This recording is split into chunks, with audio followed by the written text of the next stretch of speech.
languages. Like we profess different faiths, different languages, ways of doing things. All this is culture. Our God is a God of diversity, and has given us all this, just like different talents, to glorify the same God.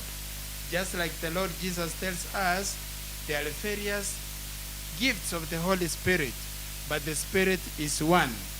There is only one giver of all talents. He is the same God with diversity in human expressions. We are here to express our talents, our cultures, our language, and so on and so forth. And as we were told yesterday, Christ Jesus is our way of life. John chapter 14, verse 6. John 14:6. The Lord Jesus is our way of life. The way of life, the truth, and the life. We are here to celebrate our ways of lives, and above all is the Lord Jesus. I invite you to stand wherever you are, and we do a word of prayer as we open this celebration. Kindly be on your feet. Be on your feet and observe silence as we pray. Heavenly Father, in the name of Christ Jesus, your Son, we stand here this afternoon. We glorify you, we praise you. You are the maker of all that we have and who we are. We praise and glorify you because, oh Lord, without you, we could not be celebrating anything. But here we are, this far you have brought us on the day of the Cultural Week, Kisii University, the year 2025. We thank you, Lord, for this day and the weather. We thank you for the management, the administration, the staff, the student fraternity, and all those who have managed to be here. We ask you, Lord, to bless the hours ahead of us, that as we express our talents and our gifts, we discover in this diversity, it is you, O Lord, who has endowed us. And as your word is telling us, it is only one Spirit which grants various talents and charisms. As we express our charisms, O Lord, bless each one of us that we may work and exploit our talents for the glorification of your name and for the good of humanity. Bless our institution, bless our desires, bless our intentions, that the way forward from this point, we may feel your protection, your blessings, and your accompaniment in all we do, and that you may carry us through to the accomplishment of our dream as an institution. This and many other intentions we ask through Christ our Lord. In the name of the Father, and of the Son, and of the Holy Spirit. Thank you. You may now take your seats. You may now take your seats. Our chief guests and Bwana DVC and all protocol observed, we are heading straight to the gala, to the gala festivals. We are heading straight, and to kick us off, just for a curtain raiser, we are going to have the Kilifi County Students Association, who has something for us. The Kilifi County Students Association, who have something for us. And then in that order, Turkana shall follow, and then Nyeri, and then West Pokot. Turkana shall be performing their original Turkana culture, and then Nyeri County will be performing a foreign culture that is from the Maasai. They borrowed from the Maasai. And then West Pokot shall follow. They also borrowed from the Karamojong. Those are the only three that qualified to this gala today. So Kilifi, tafadhali, the stage is yours. Let's move with speed. Kilifi County, tafadhali, let's hurry up.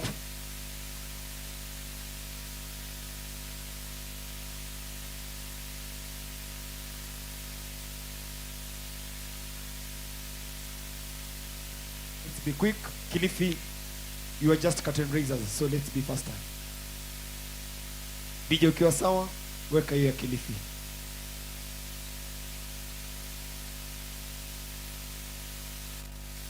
Kilifi, tafadhali, let's hurry up. If Kilifi are not ready, kindly let's proceed to Turkana.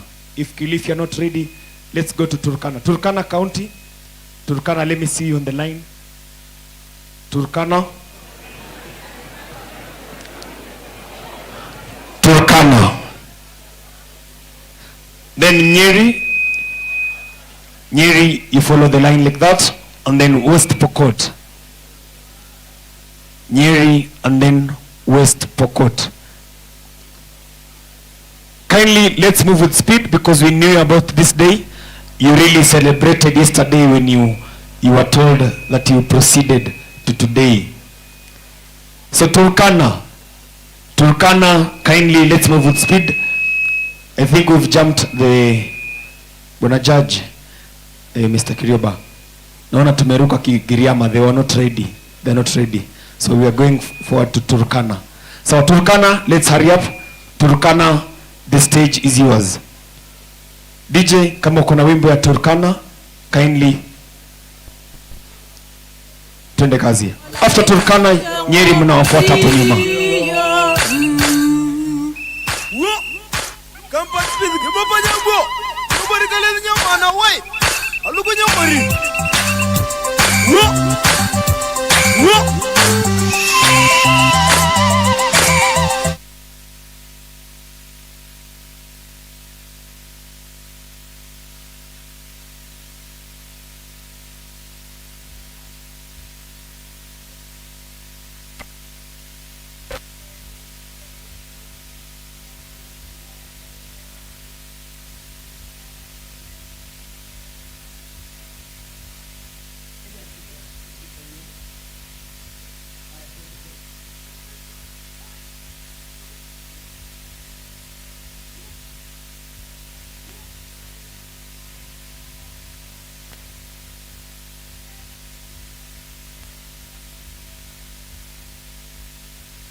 Pigieni makofi.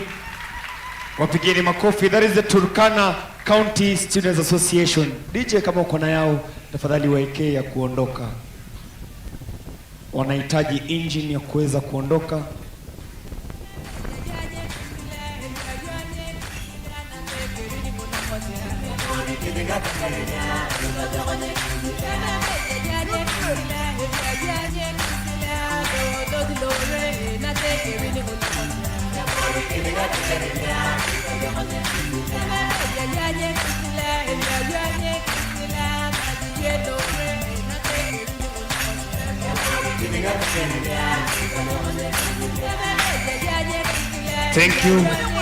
Thank you DJ. Now we are heading straight to Nyeri County Students Association, who are going to perform a Maasai traditional dance. Now ladies and gentlemen, our vital sponsors are the Coca-Cola Company. We also have the Kingdom Bank, and we also have the Showmax, who have been with us here the whole cultural week, and we are now okay. You can see the screen is working very well. That is so perfect. We have Coca-Cola, Showmax, and Kingdom Bank, who are our vital sponsors. Ladies and gentlemen, give it up for Nyeri County Students Association.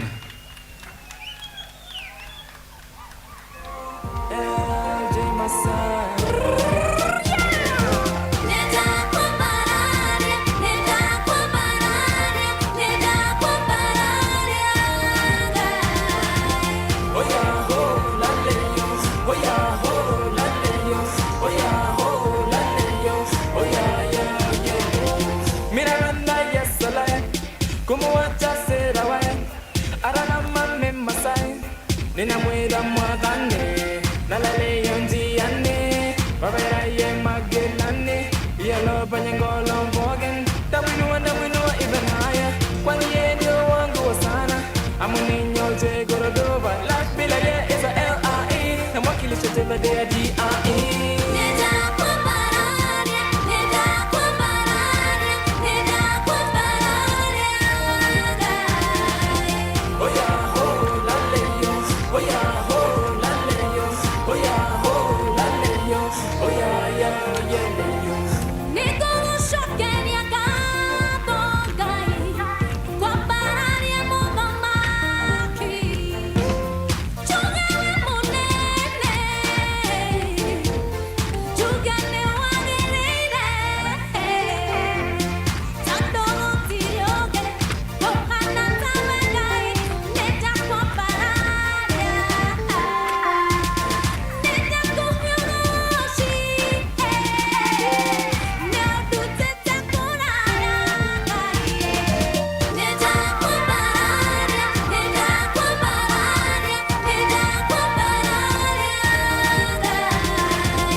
Aya, asante DJ. Asante DJ.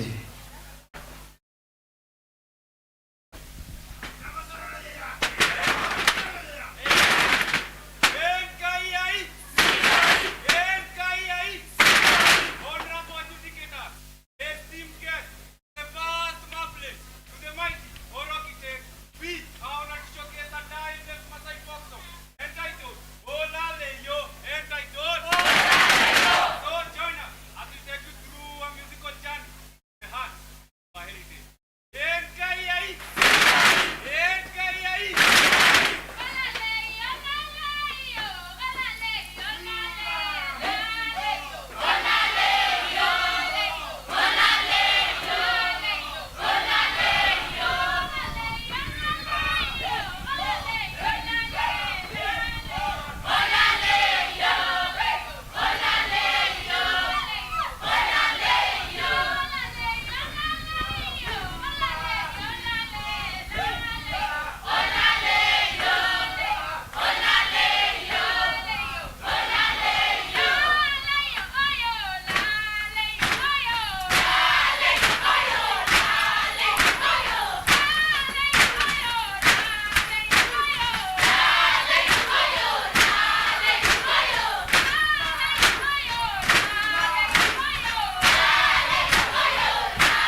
Wapigieni makofi.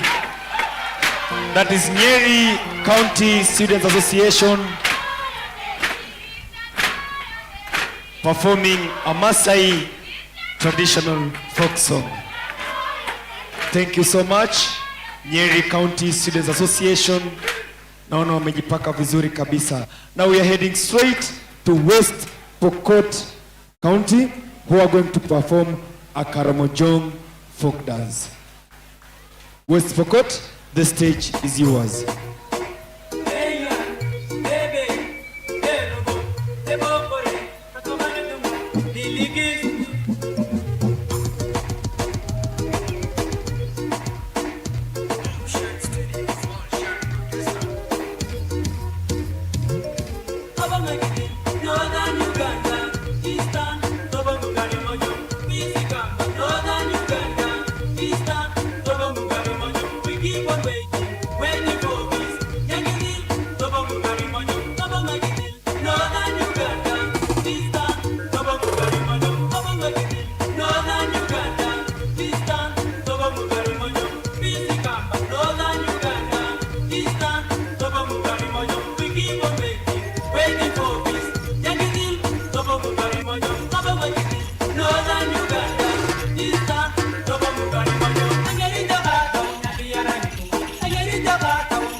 Aya, asante DJ.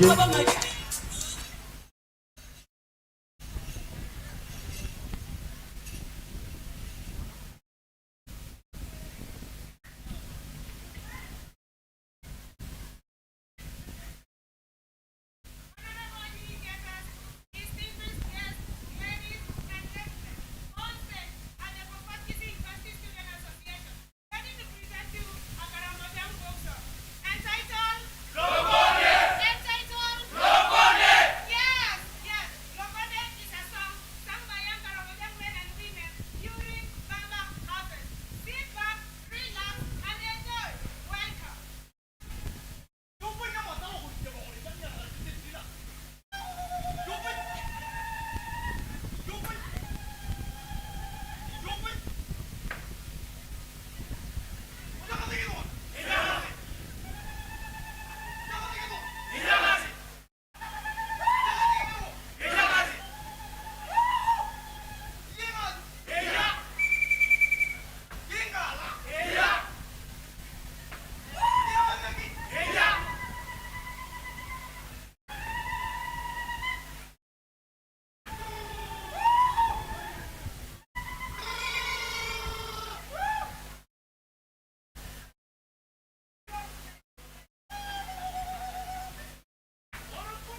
Wapigieni makofi West Pokot County.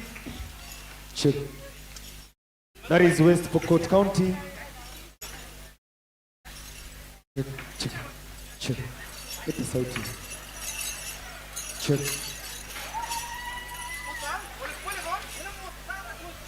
Check. Check.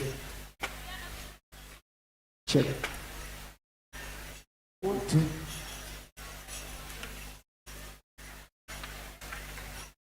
Oh, nikiangalia pale kando, I can see Kilifi County Students Association. Naona wamevaa dera, lakini wamechelewa. Si wasikuje? Wakuje ama wasikuje? Kilifi wakuje? Aya, nimewapatia dakika 2. Kilifi County Students Association, that is just a curtain raiser, just for fun, for entertainment. Sawa DJ, kama uko na ya Kilifi, aya tuwekee.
Mwanangu nipende na walake, wanaoniempenda mwanangu pende na ndugu zake, lolote likikushinda mwanangu ende kwa wazazi wake.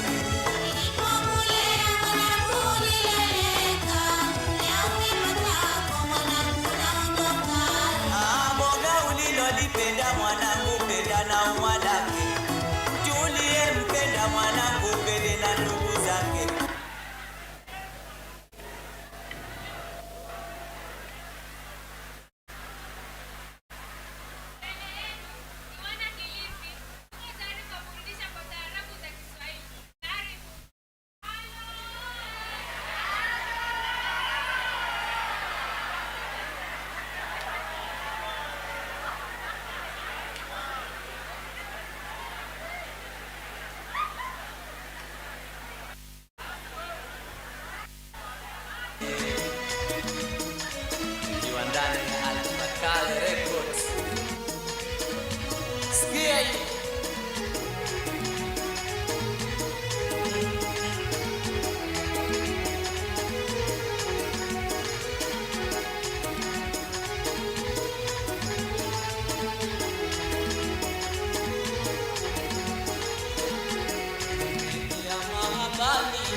Kisii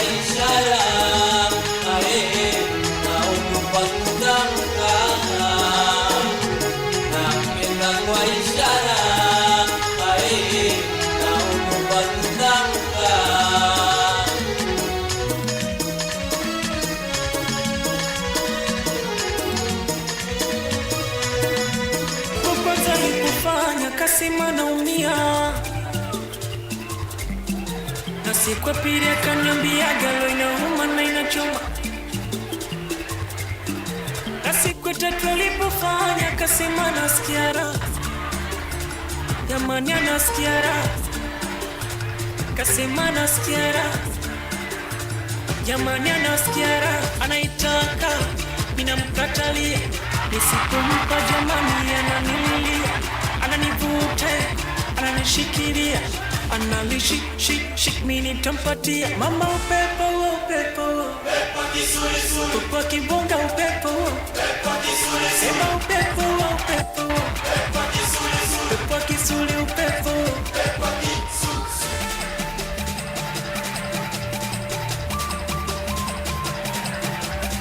Anaitaka, mina mkatalia. Nisipompa jamani ananililia. Ananivuta, amenishika kwa paa, we mwanamke mwenzangu. Sema kupe taarifa mwenzangu. Yamenifika kwako, we mwanamke mwenzangu. Wanako nalalamika ila akija nyumbani eti hujui kupika, kula kwako hatamani. Wangu kalipenda tembele, toto laini laini. Shoga umenyimwa upole, tajiri wa kisirani. Na samahani, samahani, mwanzoni sikujitambulisha mimi nani. Mimi ndo mke mwenzio aka nyumba ndogo. Tena nimemganda mumeo kama kichwa na kisogo. Sina ubaya nawe, nikichukia unionea bure. Sina ubaya nawe, nikichukia unionea bure. Sina ubaya nawe, nikichukia unionea bure.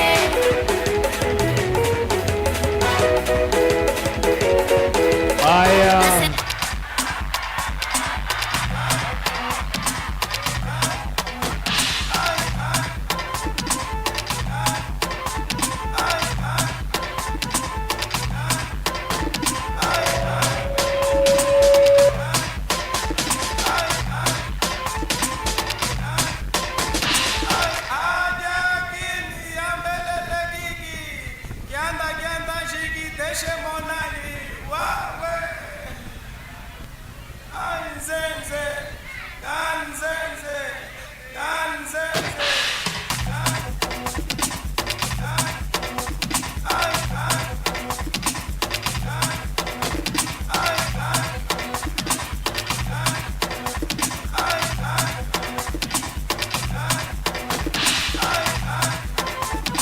Wapigieni makofi. That is the Kilifi County Students Association. Aya, asante DJ. Thank you so much. Asante DJ. That is the Kisii University Cultural Week Festival Gala ambayo imeisha. Now, ladies and gentlemen, we are heading straight to get a word from our guests. We are heading straight to have a word from our guests. Sound engineer. We're heading straight. Check 1, 2.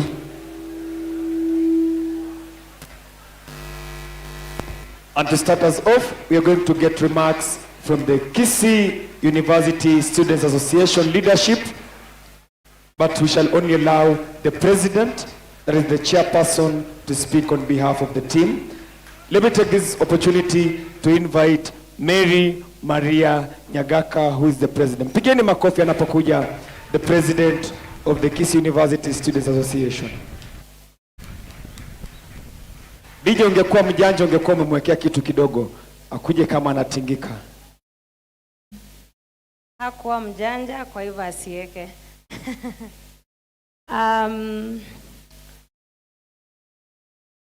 To our guest speaker, the DVC Professor Wanyama, the deans present, our staff, our students, ladies and gentlemen, good evening.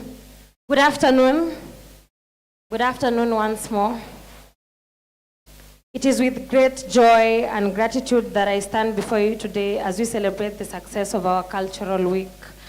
This week has been a vibrant display of our unity, diversity, and commitment to creating a better future. Our theme, Youth as Agents of Peace, Mental Wellness, Cultural Heritage, and Green Initiatives, has reminded us of the powerful role we play in shaping our communities. As young people, we are the bridge between tradition and innovation, and it is up to us to lead with purpose and passion. Throughout this festival, we have come together to promote peace, support mental wellness, celebrate our rich cultural heritage, and advocate for environmental sustainability. These are not just ideas, they are responsibilities that we must carry forward beyond this event. None of this would have been possible without the unwavering support of our incredible partners, Coca-Cola, Showmax, and Kingdom Bank. I want to take this moment to sincerely thank our sponsors, collaborators, and supporters, those who believed in our vision and contributed their resources, time, and expertise to make this sweet festival a success. Your dedication to empowering young people and fostering a brighter future does not go unnoticed, and we deeply appreciate you. To our students, faculty, and organizing team, thank you so much for your enthusiasm, creativity, and hard work in bringing this vision to life. This week may be coming to an end, but let us carry its lessons forward, ensuring that peace, wellness, and culture and sustainability remain in us and in our hearts of all we do. Thank you all, and let's continue making the difference. Santeni sana. Pigeni makofi. That is the president or the chairperson. Now, ladies and gentlemen, I'd like to invite the Dean of Students, that is Dr. Gladys Osoro, to come and take over the program and invite the rest of the guests. Tafadhali mpigeni makofi Dr. Gladys Osoro. Pigeni makofi jamani.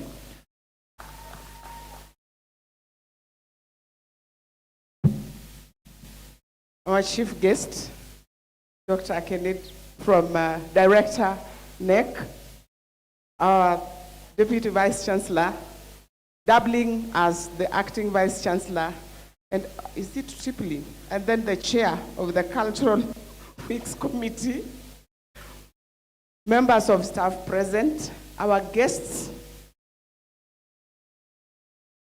our dear students, our sponsors. Good afternoon. Good evening. Hello. I can see people walking away. I wonder why, because we have not even given the awards. We have not even taken the cake. We have not celebrated. So kindly, don't leave. Be patient. We still have a lot in store for you.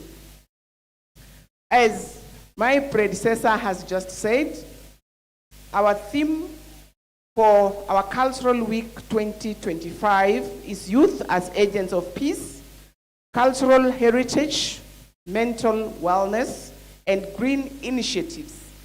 Because without peace, indeed, we cannot do anything. When we look at what is happening in Congo, you can imagine there is no way that people can gather and do what we have done. And as young people, we are encouraging ourselves to be agents of peace so that we can coexist with each other, so that we can foster development of our nation and beyond. We are talking about cultural heritage. Of course, each one of us has got history.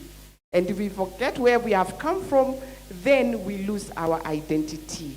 We are talking about mental wellness, very, very significant, because the world is so rough.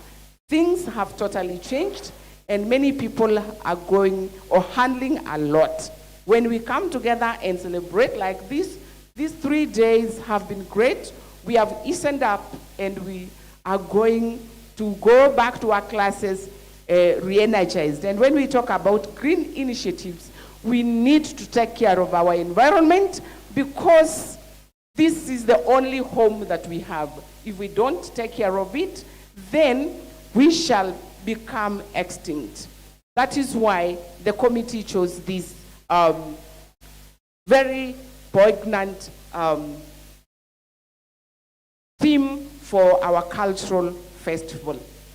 I take this time to appreciate the Almighty God for granting us the gift of life and the opportunity to be in this institution from various ethnic communities within Kisii and beyond, within Kenya and beyond, then for also giving us a very good weather.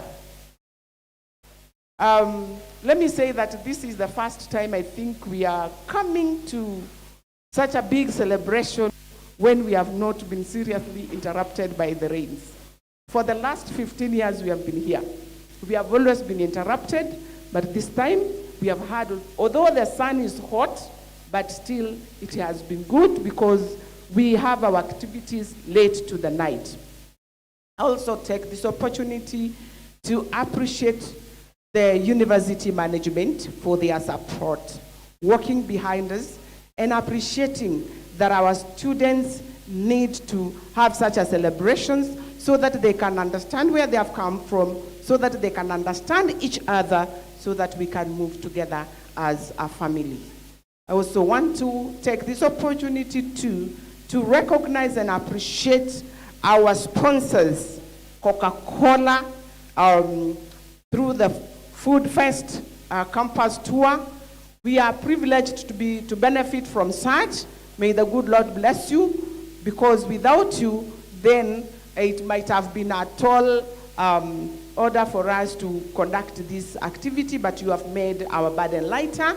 We appreciate you so much.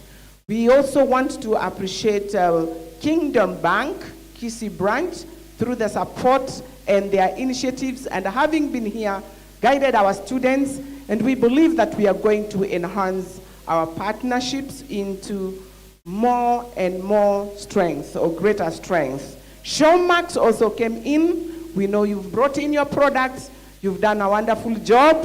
Thank you so much for partnering with us, and you have promised to also grace our events as we work to nurture our students in various aspects of their lives. We also want to appreciate the presence of our Mwanyagetinge heritage, presented by Sir George. I'll give you an opportunity to say something. You are wonderful. You have come to show what Kisii heritage or Kisii culture looks like. Thank you so much. We appreciate you in your regalia. We also want to say that we have been also blessed by our neighbors, students from Rongo University. Can we give them an applause? Rongo University are our good neighbors. Kindly stand up. They are here, student leaders, and Madam Irene. They have been led by Madam Irene. They have come to grace their occasion because we are good neighbors. We also visited them. We also have guests from, we have had guests from Kisii National Polytechnic who have also been with us. Do we have any around? They even performed. We love you. We appreciate you. You are our good neighbors and you're welcome. We also have our dear student leaders who have worked closely with the community, with the Cultural Festival Committee. They have done a lot. I was telling the chairperson, baby girl, you are overworking. They have worked round the clock. They have actually made much in terms of connecting us with the partners that we have, and we applaud you. And if you did not guide our students well, we would have not had this week coming so smoothly like this. So we appreciate our student leaders wherever you are. Our dear students, we also appreciate you for having come, attended this, prepared whatever we have enjoyed through the week. The notice was short, but what we have enjoyed from the songs, from the cultural dances, from the poetry, from drama, from fanfare activities, and all that we have had. And the nice, by the way, I have taken very good food over there. Kula usageti na matumbo kali sana, na mokimo, safi kabisa, na mahamri. Wacha tu. So, we appreciate you. We are nurturing you all around, and we believe that when you go out there, you're going to do a wonderful job. Chief guest, I want to say that this ceremony kicked off on Wednesday, and we have had quite a number of activities during the day, and fortunately or unfortunately, many of our students love nocturnal activity. When you come here at night, my friend, they are just like flies. Dark, but you cannot get where to pass. We have been leaving this place, and that is why I was so grateful, telling God thank you for the weather. Because we have been living here at, on Wednesday night, we left here exactly 5 minutes to 1. And then we also have, yesterday we were leaving here past 1. Today, I know it is mpaka che. That on Wednesday night, we had preliminaries for Mr. and Miss Kisii University.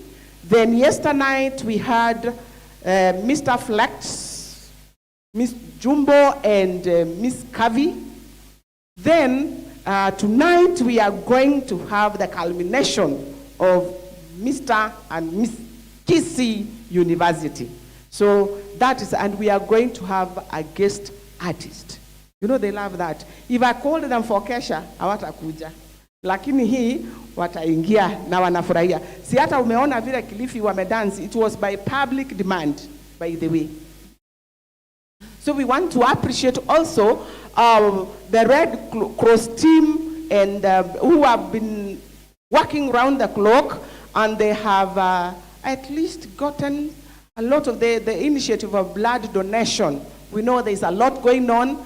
They have done a great job, and I think we are beyond 120 pints, but I could not go to donate, Vice Chancellor. I told them if I donated blood and it was given to a 1-day-old baby, by evening the baby would be 56 years. So I'm sorry I could not donate. But our students have done very well. Our staff have done very well. We have also done this to the community. We had a wonderful caravan telling people that we are celebrating our culture. We have had a lot of visitors coming. The scouts have done very well. They have their kipanda the other side. A big team, wonderful people. We really appreciate you. We have had wonderful MCs. Kuna Edu ako wapi? That boy is blessed. He has been the chief MC, of course, being assisted by others, but he has done a commendable job. I thought he was going to lose his voice, but thank God he has not. And today I know through Coca-Cola, we are going to have an artist, and we are going to have other MCs who are going to assist him. We appreciate what you have done. And by the way, as I speak like this, I've just remembered that I'm on air, live on air. So I wish I had remembered. I would have been more careful. But it is okay, that is me. So the media team, you have done a wonderful job. With the technology, I'm in the village, deep down in Kisii, that people from New York can hear me talk. Oh, wonderful people. Thank you. You are doing a great job. Thank you for being there for us. Thank you for telling the entire world that we love each other, and we hope and we aspire to live harmoniously as Kisii University. With those very many remarks, I will not forget the security team. We have not had any issue. From the county, we have had enhanced patrols. Our team, led by our able Chief Security Officer, Mr. Omete, they have been patrolling, and the company that we have contracted, our students have had peace. We have not had any incidents. And also the team that has also been trying to assist us organizing this field, from the maintenance on Kware, engineer and his team, they have worked tirelessly to ensure that we have light. Whenever anything has happened, they are always on the ground. So the Central Services team have done a commendable job. We have had a wonderful time together. And believe you me, if it were not for the kind of activities we had, because of my age, sleeping at 1:30, you have to go, then try to collect sleep. By 4 is when you are sleeping, then by 6 you are up, I would not be having the energy I have. It is because of what I have gotten from our dear students. So this is a very nice activity. This is a very good activity.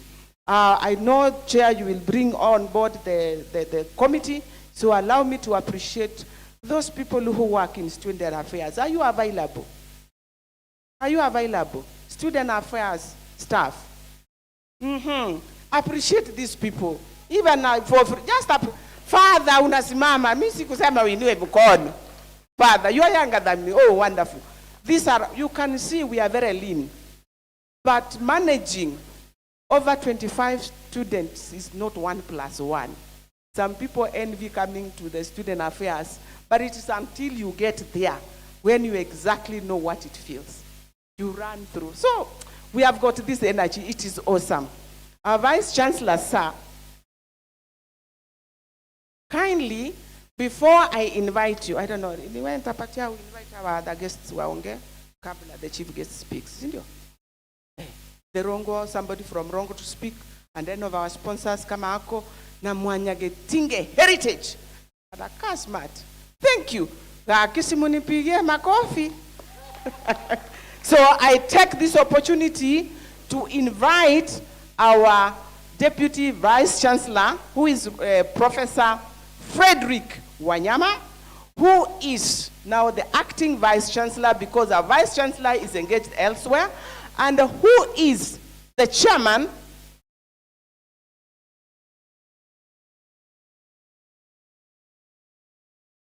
now. Wait.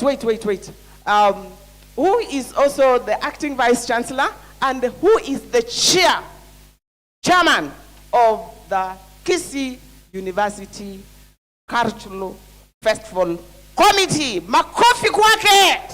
Makofi tena. Makofi wenzangu pale chini, makofi. Now I am being told that he is to be initiated before he speaks because this is cultural festival.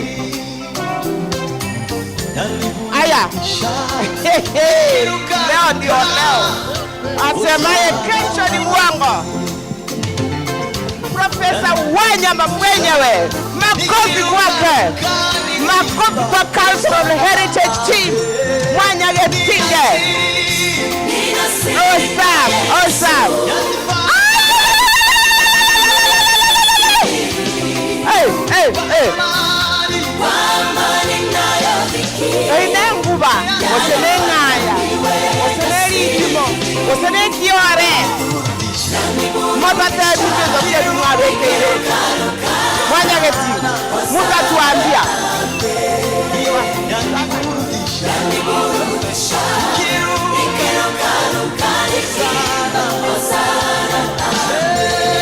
Okay. Hello.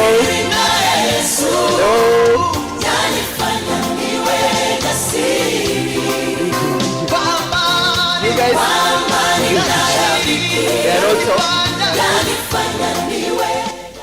Now, this is a true representation of Mwanyagetinge Heritage Council, and when you speak here during the cultural week, you must be a son of the soil, a son of Mwanyagetinge.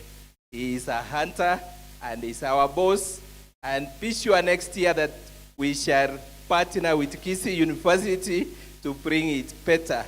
We shall glorify our traditions, our languages, and not the Musungu language. May God bless you. It's your time, sir.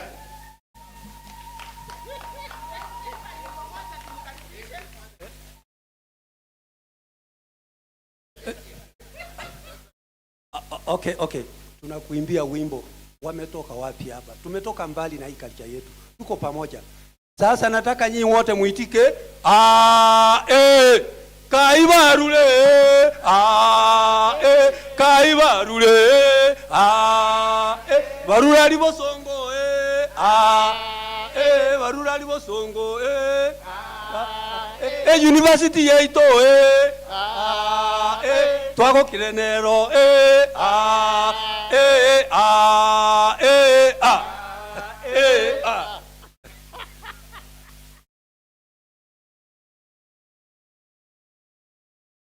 Wanagetinge, asante sana. Thank you very much for this regalia. I'm really privileged and honored to dress like this. Is there anybody else who has ever dressed like this? I'm the only one. So thank you so much for this. Our chief guest, the Dean of Students, my fellow colleagues, staff, our visitors from Rongo University, the student leaders, Kisii University, and all other students present, good evening. I have been trained to know and to remember that in Kisii, evening begins at 4, not 5. 5 is already evening. So this evening we are very, very happy that we are celebrating our culture, and we have come to almost the end of this ceremony. Now, I'm standing here in 3 different capacities. Let me start by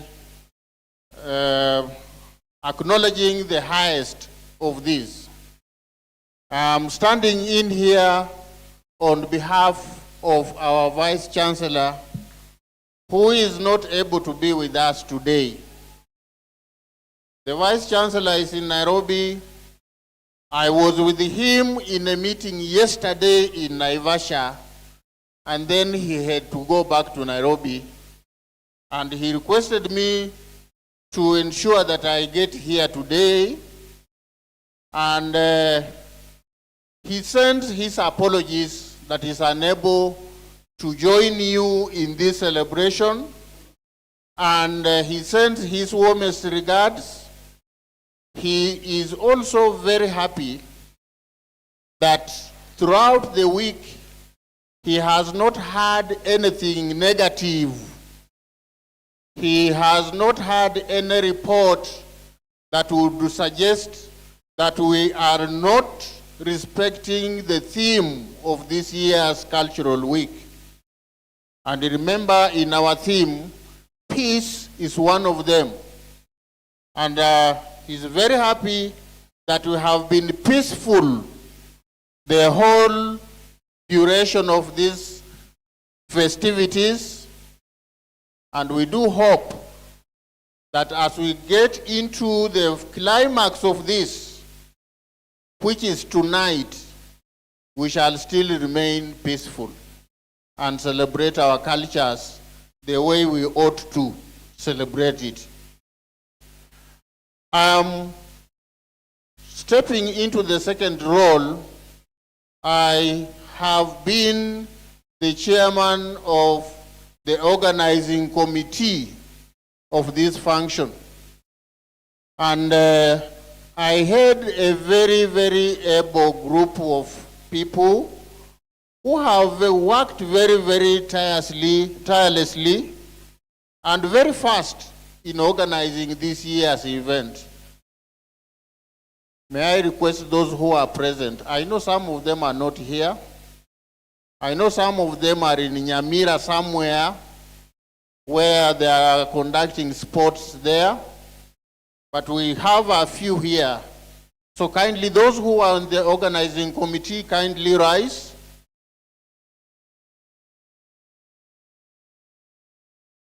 Wow. very, very few indeed of that big group. And of course, you know the people who are standing before us now. We have the Dean of Students, Dr. Soro. We have the chairman or president. You know, it changed by law. It's not my intention. They changed it by law.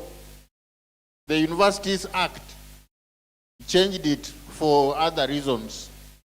But I wish you were the president. But that is our chair of the Students' Union, Mary Maria. And then we have Enoch Mokua. Enoch works in the office of the Dean of Students. And then the funny man, Kibicho. He makes everything interesting wherever he is. And thank you very much for bringing that contribution. This group had very, very little time to organize today's or this week's cultural ceremony or festival. And I want to appreciate them for working very hard to ensure that we have a successful week that we have had without any incident. Now,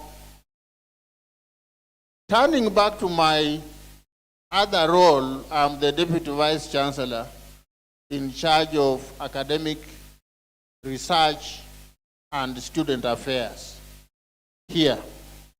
And all matters to do with the students, they fall under my work. Allow me to appreciate all the students of Kisii University for participating in this year's cultural festival.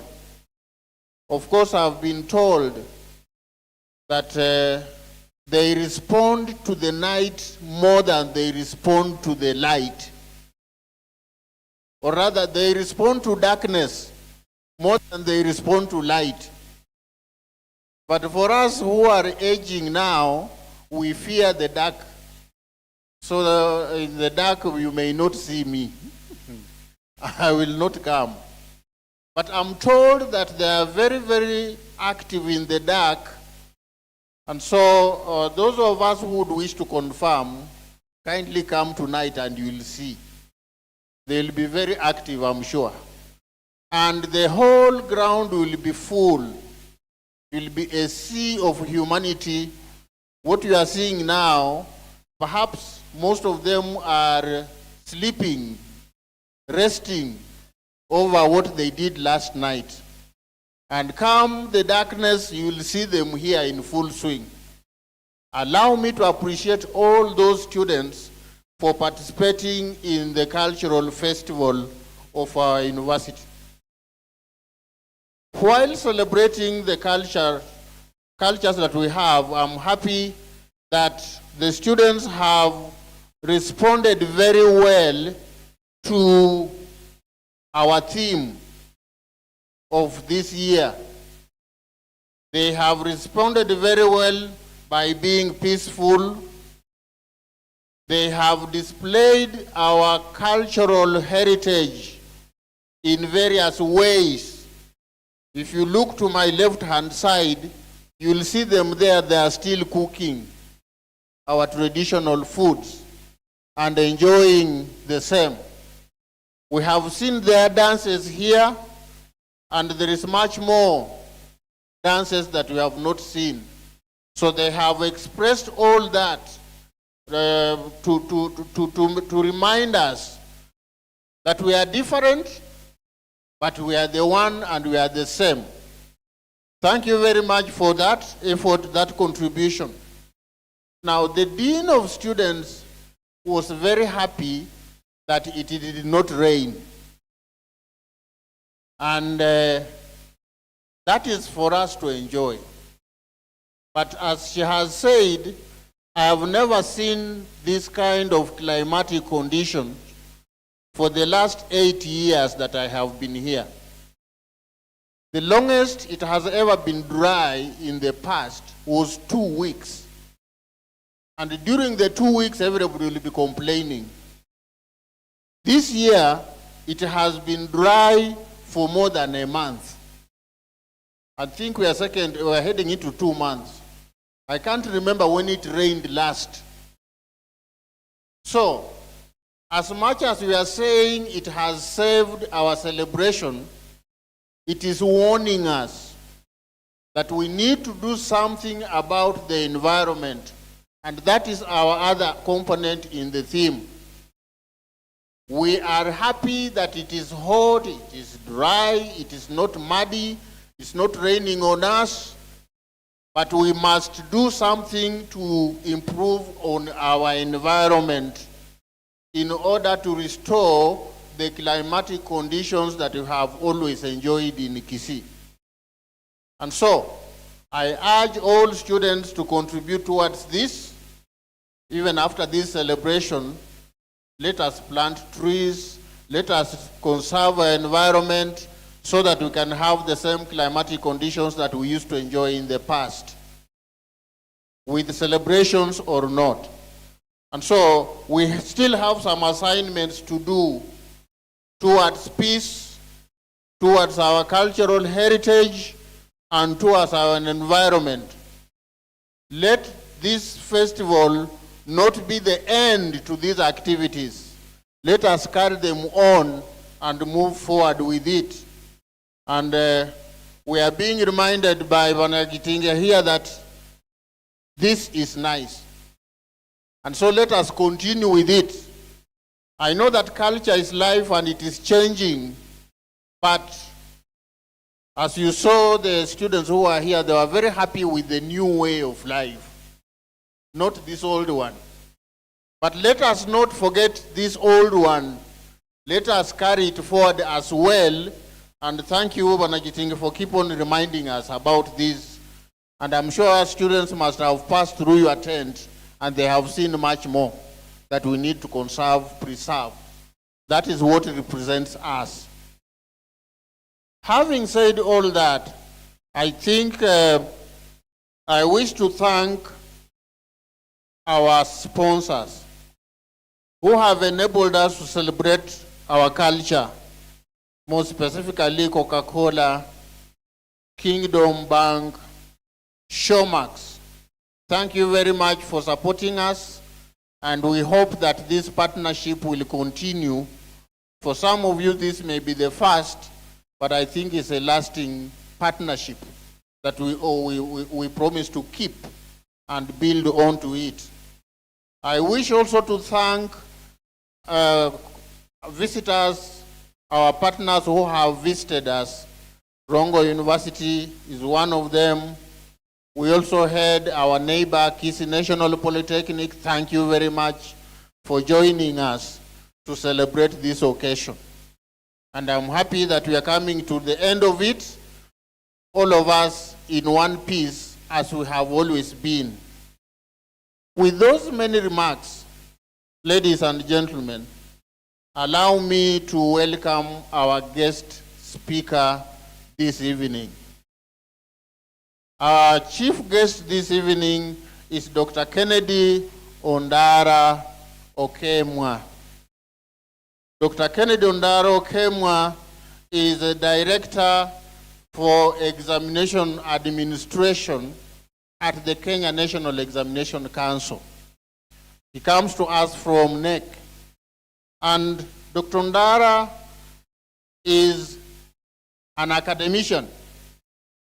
He holds a diploma in human resource management, a Bachelor of Education Arts, a Master of Education in Educational Administration, and a PhD in Educational Administration and Planning.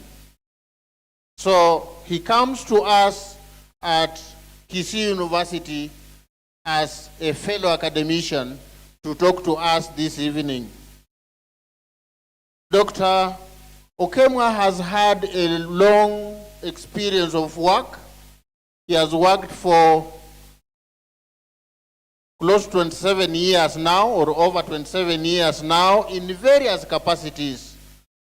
He has been a teacher in schools, but now he's at the Kenya National Examination Council, trying to show us how to maintain integrity in our examinations, for which we are very, very grateful and happy that you are coming to talk to us. But as we celebrate culture today, Dr. Kemwa is also fits in that bill. For Dr. Kemwa is married and is blessed with one daughter and 3 sons. So he's setting up the next generation in that way. In a way, you are maintaining our culture by having these people in our midst, the girl and the 3 boys. So we are sure that the next generation is here with us, courtesy of Dr. Kemwa. With those many remarks, ladies and gentlemen, allow me to present to you Dr. Kennedy Okemwa to talk to us.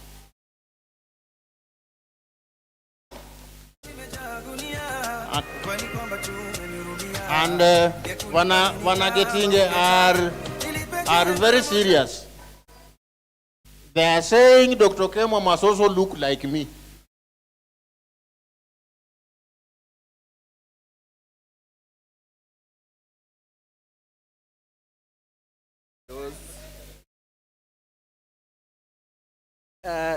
Culture is a challenge. As much as it is dynamic, we are also promoting our heritage.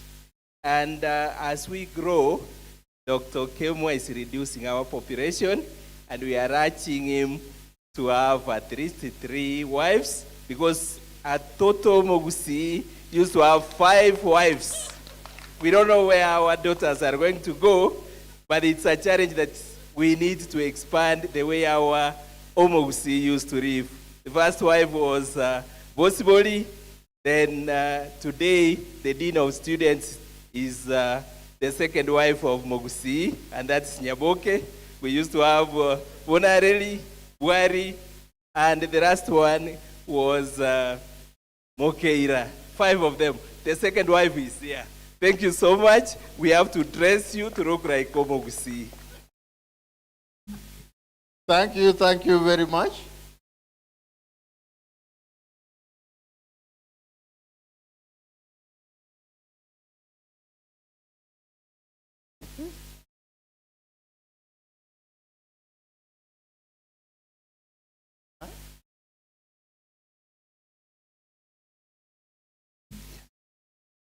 This is a challenge to our management, the budget committee. For next year, please put something small in the budget to ensure that whoever sits here is totally traditional. God bless. Thank you very much.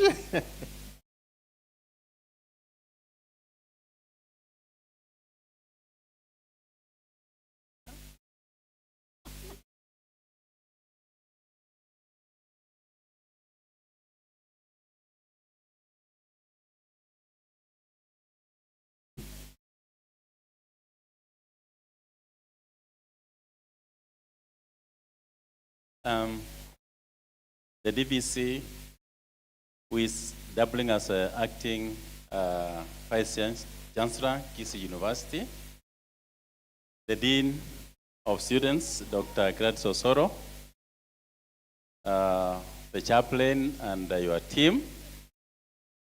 The university students, Kisii University students, and your colleagues from Rongo and Kisii National University, Kisii National Polytechnic.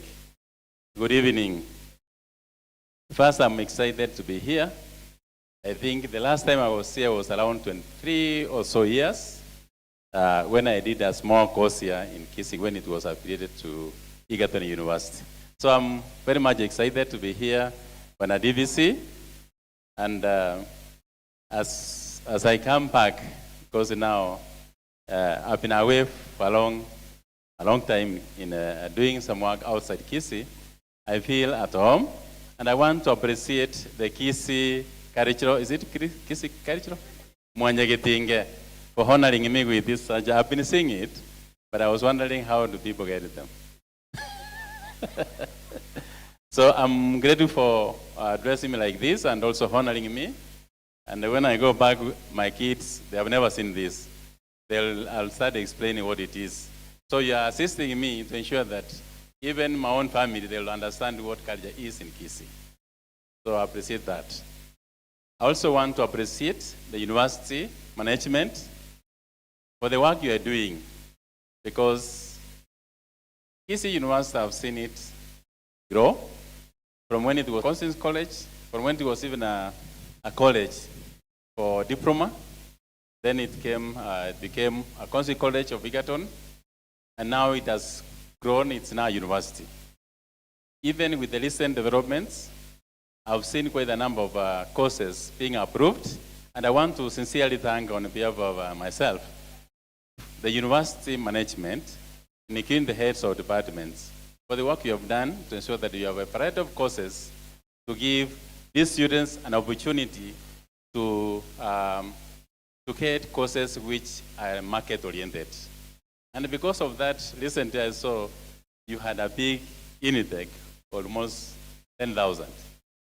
And it is not anything logic. It's because your people have worked hard to have so many courses which are market-oriented. And that's what a university will do. And your students are also very disciplined. I want to appreciate Dr. Soro for the work you have done.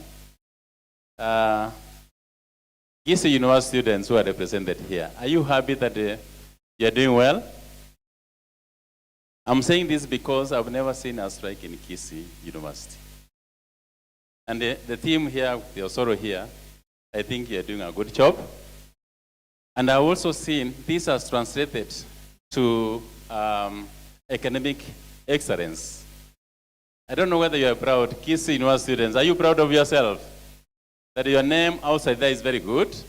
I know at one time I was told, and I've confirmed today, that the law students are among the best in Kenya. The School of Law.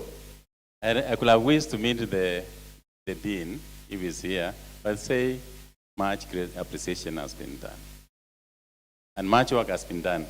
I also want to appreciate that this university has grown. I've seen quite a number of buildings, very new, and it indicates a good management of resources. Because if there is no good management of resources, you cannot see many new buildings coming up. I also want to appreciate the team which has been planning for this cultural festival. I know it started on Wednesday. I didn't have an opportunity to be here, but I've heard from the presentations and what I've seen at the Kara presentation. I can really appreciate that what you have done from Wednesday. You have exposed your students and even the Kisii University community to the culture which explains who we are in this country. And culture is the way of life. Culture is what we do in every day, through speaking, the language we use, even the food we take, the way we communicate, and many other things. And when we talk about cultural heritage, basically is we talk about the past. What we have seen here, these are symbols of unity and peace. And I also want to thank the team which came up, the team which was organizing this, for coming up with a very wonderful team. And I want to read it here. The team is saying, youth as agents of peace, cultural heritage, mental wellness, and green initiative. This is a very wonderful team. And I think for those who are very keen from the previous speakers, everybody is talking about culture. And culture is very key, because from the community, from the society, the culture you have, we have so many tribes in Kenya. And each tribe has its own culture. And this culture cumulatively forms the Kenyan culture. And remember, culture shapes the way the community behaves, the way even ourselves behave. But at the same time, as a university, we have our own culture. The culture which is actually nurtured. And when you nurture culture as a university, there are things which we need to take care of. I know, Prof, you really understand the Kenyan Constitution.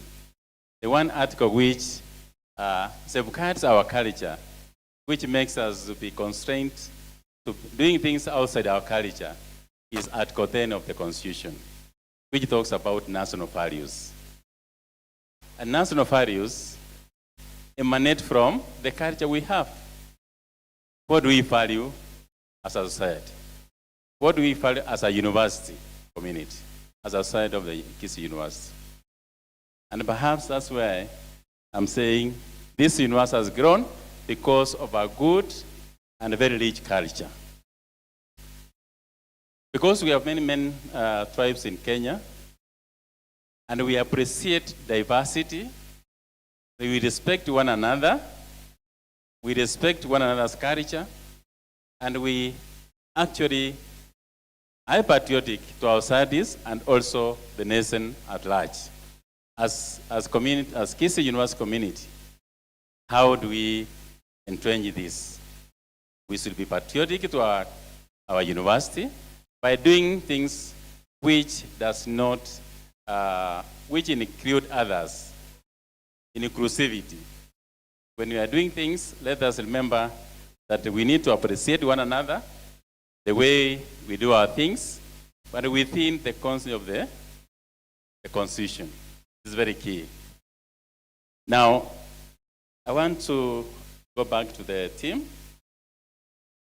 And why I like the team is because it had 4 sub-teams, which are very key.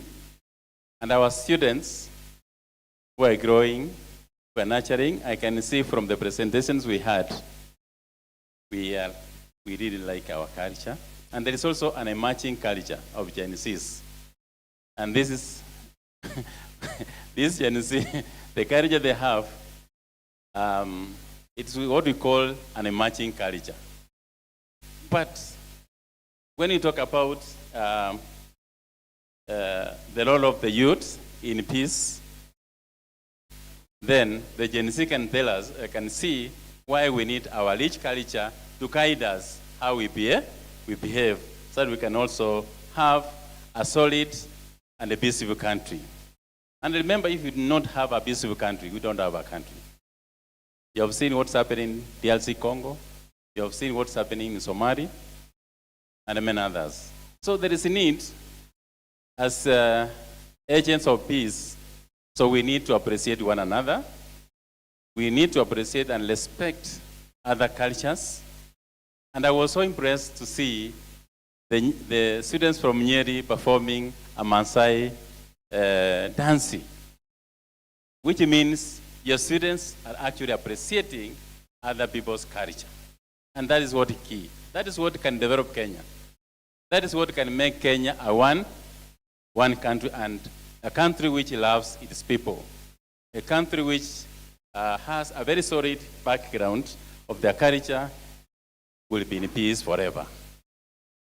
So I want really to appreciate the team which came up with this team. And remember our students as agents of peace. And if they work very well, we cannot have conflicts. Where we have conflicts is where we find there's no dialogue. We do not have agents of peace. And I believe in this university we have agents of peace.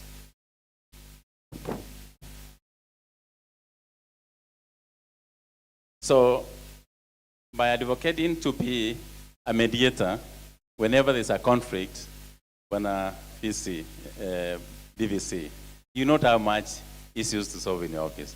The Dean of Students will have very few cases to solve because our students appreciate one another and they're able to be agents of peace. And they can be able to resolve any conflict which can arise very amicably. And if we appreciate all this diversity, we can be able to solve any challenge on conflicts through mediation and dialogue activities. I also want to say something about youths as agents of culture. And since we have our population in this university, it is basically the youth. And this will be at the center of conserving our heritage. When we talk about our heritage, what we are saying here, the buildings, when you go across the country, you can see the Kisii community. It's the way they build their houses, where they place even their doors. Yeah? If you go to Maasai, you will see how they are building the houses. And we appreciate, and each of these has a role to play, has a meaning. If you go to our neighbors down here, the way they do their things, I saw our friends from, your student from, is it Turkana, West Pokot? There is a small, what do you call it? A small, the small stool which they use, I don't know whether you understand. I've been there. By virtue of what I do, I'm well traveled. And I know that is a very important sign of peace. Whenever it has two functions. When you're invited, nobody's going to give you a chair. So it's a chair, and at the same time, if you get tired, it's the one which acts as a pillow. I don't know whether you understand this. Me, I've been there and I got this. I don't know whether we have one of the students from Turkana here to disapprove me. Anybody? So I'm saying that when you see some of these things, they have a deeper meaning and they are very significant to each culture. So that's why we need to appreciate. So it is important that we be custodians of our heritage. We not destroy what we had. And that's why we see we have the National Museum. It has things which, from the beginning, they're there and you're able to see and appreciate that we have come from far. When you see we are driving in a Mercedes, there was no Mercedes those days. People used to walk. And they had a walking stick. Yeah? What we have been presented here, the things which used to be very important for anybody to face any challenge as you travel, as you walk around. So they have a meaning. So we need to be very careful when we should not destroy our heritage. Heritage in most cases is what is the past, what our forefathers used to do, used to build, the houses, the artifacts. And at the same time, there are those things which are not tangible, the language, what they used to value most, and this makes our rich history. And Kenya is one of them. There's a very rich history. So as youth, we should be able to set our goals very clearly and priorities. Then let us practice gratitude and let us focus on positivity. Whatever you see, appreciate that's the time those things used to be very meaningful to the society. I also want to say something about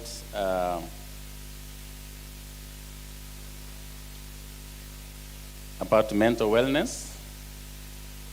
This mental wellness is very, very key in this team. Why am I saying so? We have many students. I've not seen such cases in Kisii University, but you can see quite a number of cases.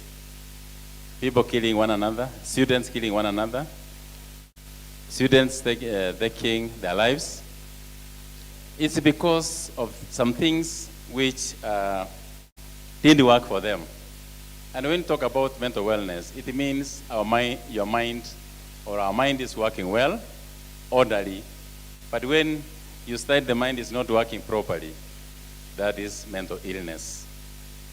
And we cannot afford to have mental illness among our students. It's very key. So what is mental wellness? Being mentally well means that your mind is in order and functioning in your best interests.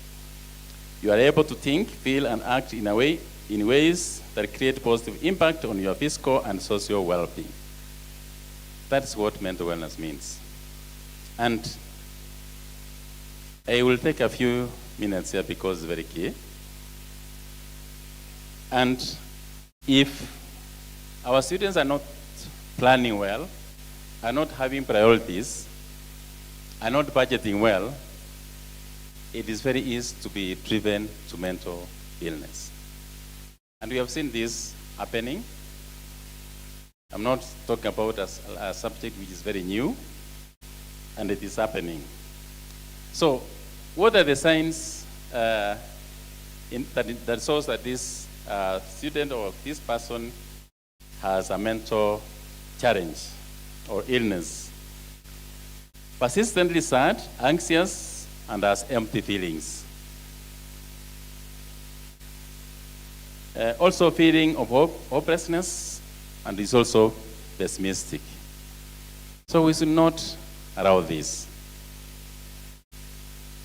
It can easily be irritated, so restless, and this is not very good sign. Loss of interest in activities or hobbies, or one's press level, and also many other things which are associated with that. He's always looking fatigued, and decreased energy. Unapata mwanafunzi achachangamuka in a way that is not even able even to know himself or herself. Difficulty in concentrating, remembering details, and making decisions.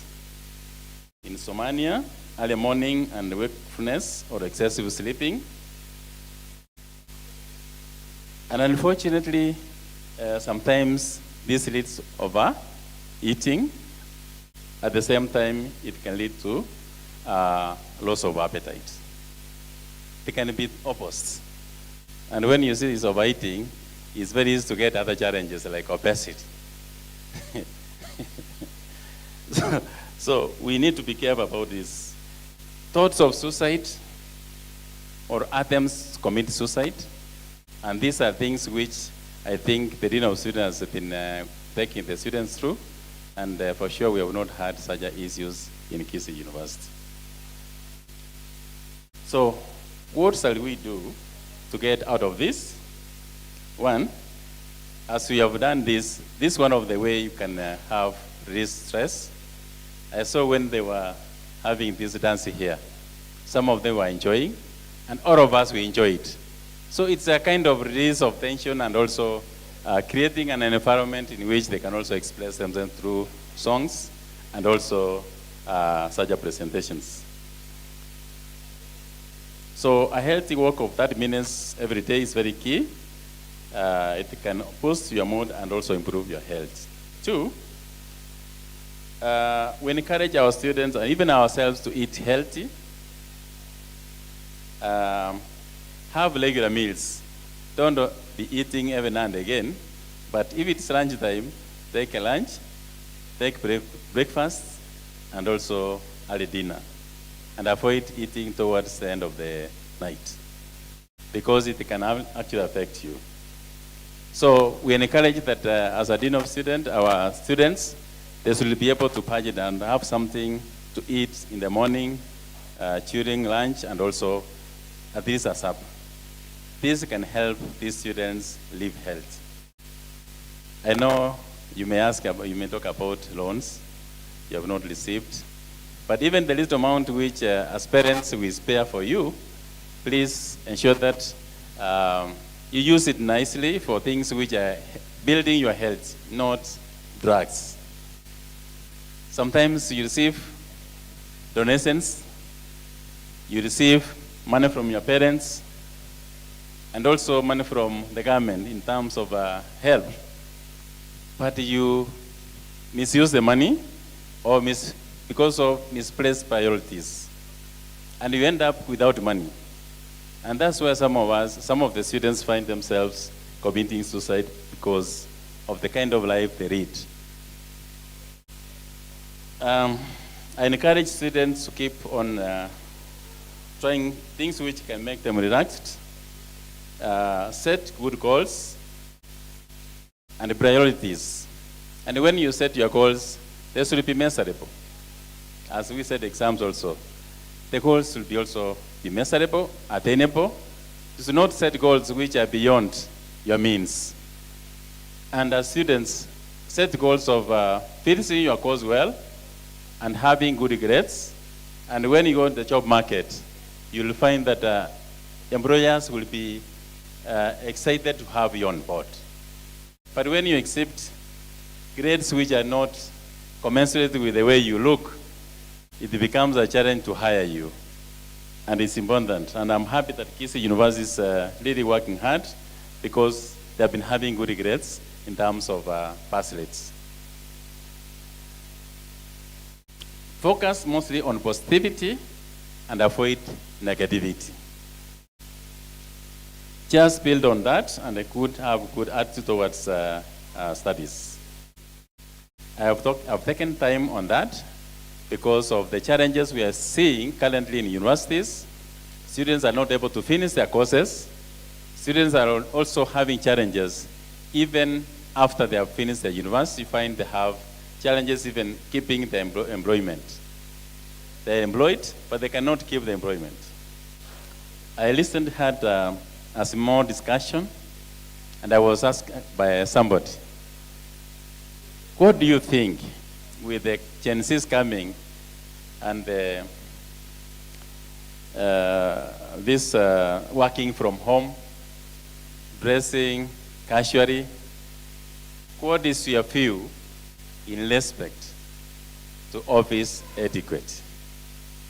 And I know your students should understand this, that if it's about serious office work, you should observe office etiquette.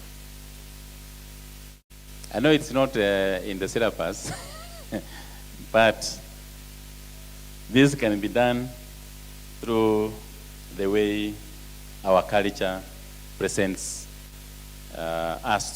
demands us to do.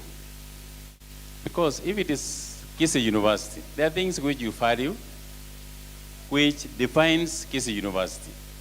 And if you embrace them, then when your students are getting out to look for employment, everybody is looking for them.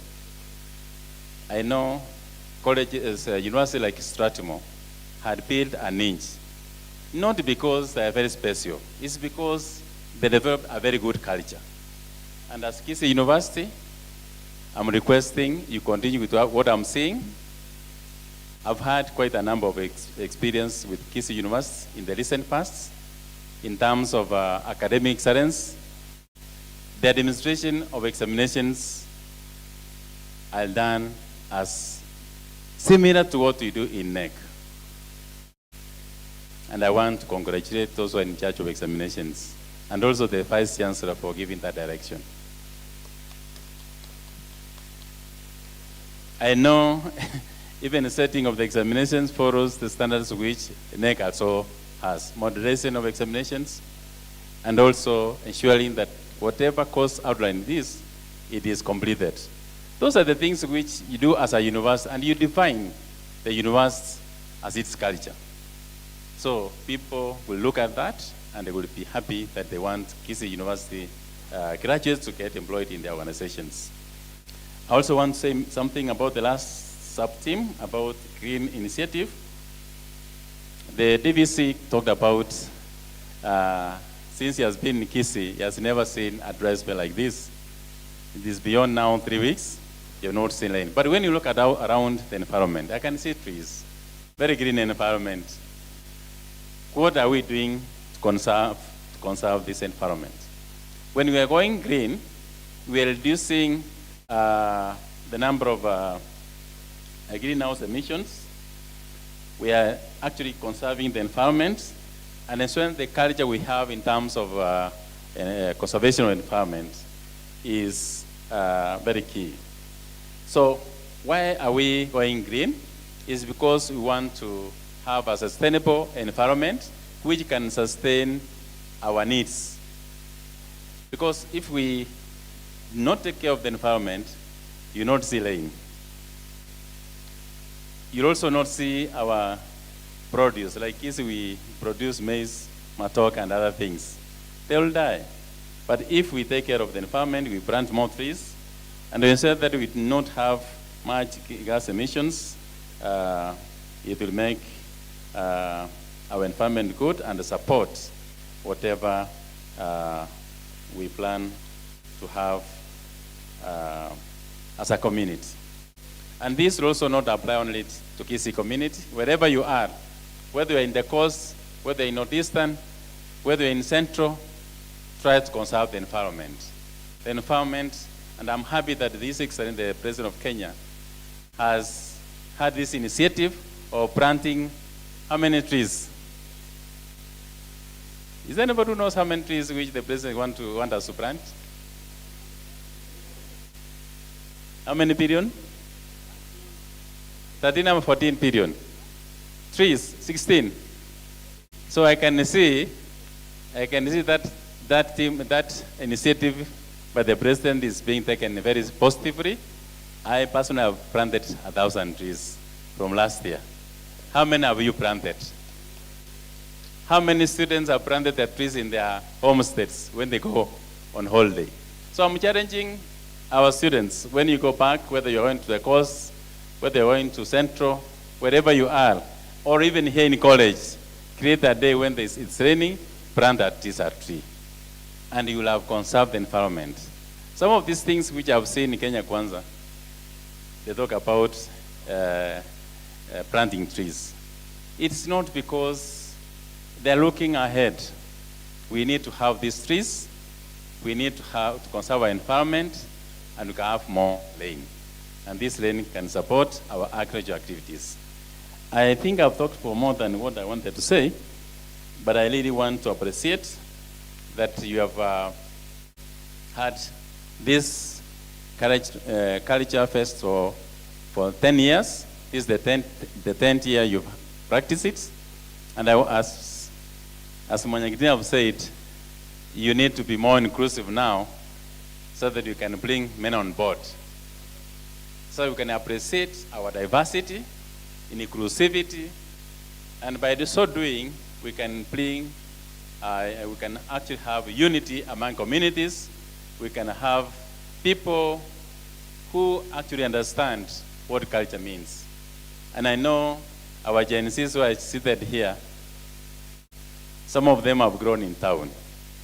But when they finish from Kisii University and having the 4 years participating in the cultural festivities, they can pick something. And I'm sure, like my boy who is in Nairobi most of his time, he may not understand what this thing means. But if he goes to university and the university organizes such events, it's very important. They can actually create a way of understanding and appreciating our culture, which is very rich. Remember, we have 42. In fact, how many tribes now? They are beyond 42. They are 47. And each tribe has some unique culture. And this culture, if it is appreciated, you will understand where we are coming from. So with those few remarks, I know it's a Friday evening, and I've talked more than what I wanted to say. I want to say thank you so much for the University Council to have accepted me to come and grace the occasion, and I want to declare this festival officially closed. Thank you so much.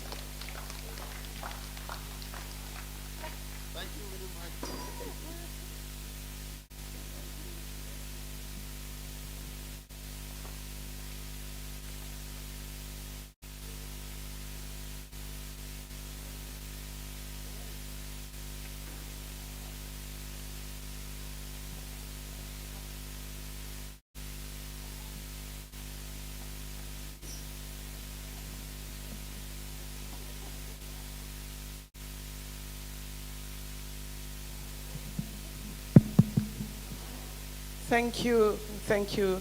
Thank you so much, Dr. Kennedy, for those words of wisdom, encouraging us that as Kisii University, we are on the right trajectory, that you are part and parcel of Kisii University history, so you are an alumni.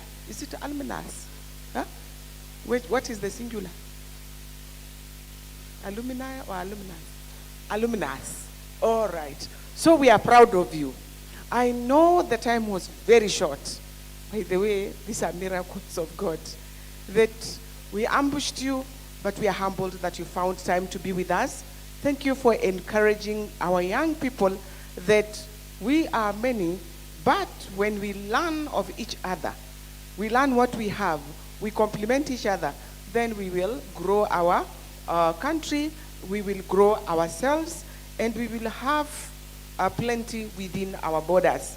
And that we need to have a positive mindset, think right, remain focused, and plan ourselves well in terms of what we think, what we consume, and even what we do physically, so that we are healthy, so that we can have a healthy mind, and that we need to also be part and parcel of the government's agenda, of the Green Initiative. And I'm proud to tell you that we were awarded,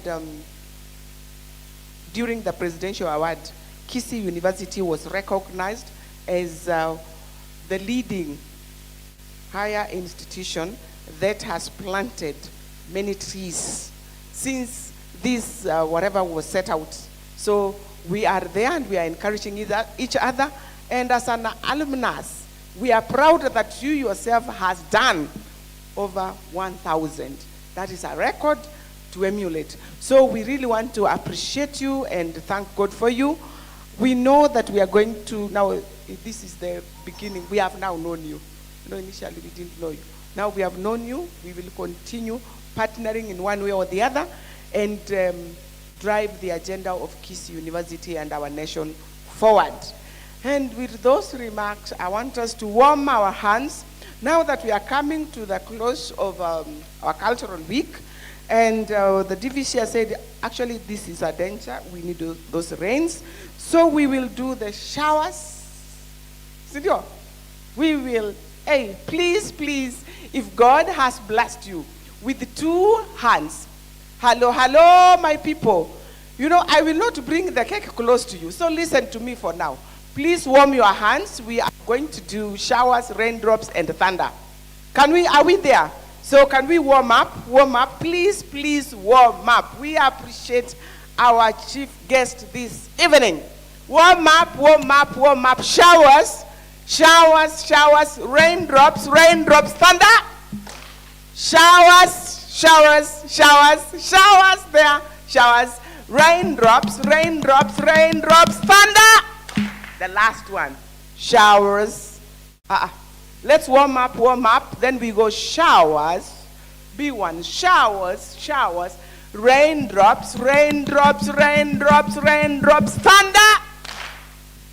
May God bless you. We are so happy for what you have done. And now, because you have come as our chief guest, officially we have closed the sitting here and the ceremonies, but because I said that they love nocturnal activities, they will continue so that they feel good.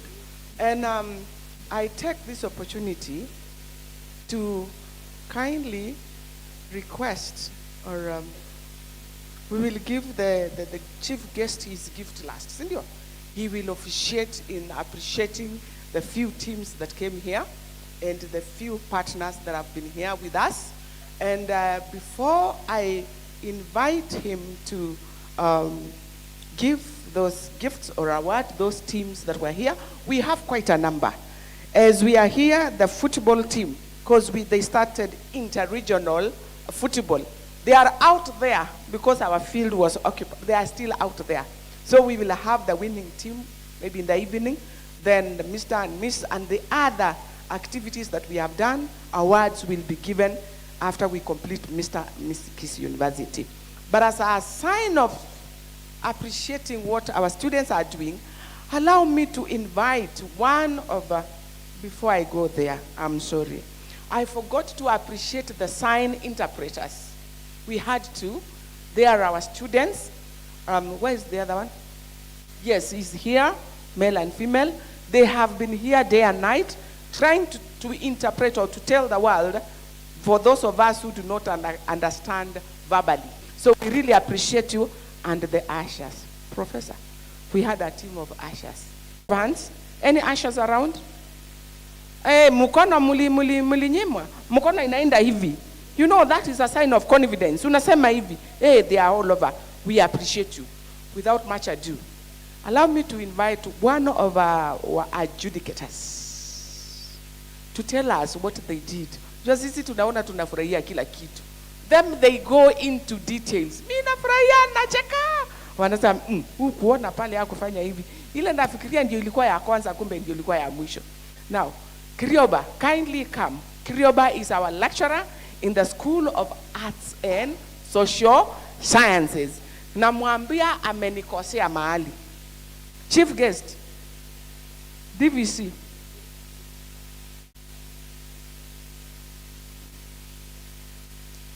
Thank you. I was waiting for you to cool down.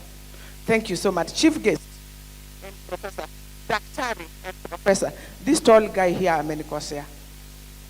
Amekataa kumaliza PhD. Next time when we are here celebrating Cultural Week, I will call you doctor.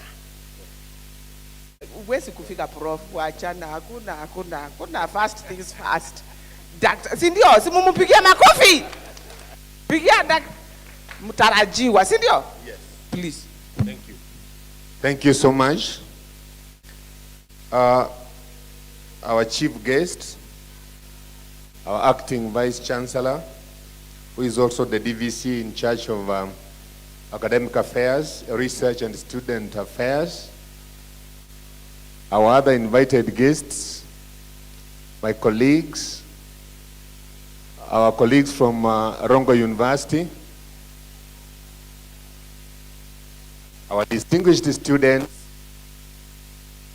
performing groups, ladies and gentlemen, good evening.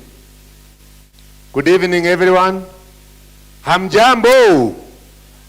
Mimi naitwa Mose Kirioba. I'm a lecturer in the School of Arts and Social Sciences. For purposes of the Culture Week, I was among 3 judges that were looking at the various performances that took place. Specifically yesterday, we had 15 teams participating in the events that we had yesterday. And at the end of the day yesterday, if you may recall, we were able to give our report to you all. Out of the 15 teams, we didn't give results for 3 teams. For the sake of the chief guest and the acting Vice Chancellor, may I quickly go through the list of the participants and their outcomes, if you don't mind.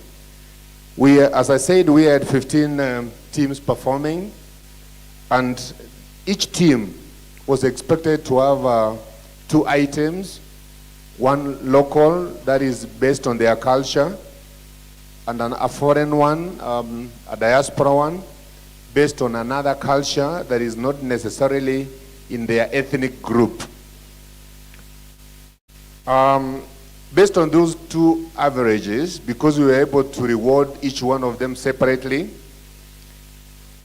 a number 15 was taken by the Kisii Students Association for the simple reason that they made one performance, which they did very well. But unfortunately, since they didn't do a foreign presentation, we divided that one into 2, and therefore they scored 38.0%. Number 14 was Kisii Students Association, who also did one item, and we didn't have a choice but to divide into 2, and they scored 38.5%. Elgeyo Marakwet equally did one piece, and we were able to divide their outcome into two. So they scored 39.5%, taking position number 13.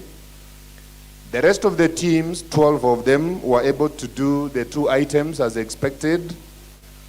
And in number 12, we have TESO Students Association scoring 73.0%.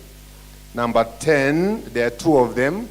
One of them is Samburu Students Association scoring 75.5%, and therefore tallying with the Kisii Students Association, who also scored 75.5%.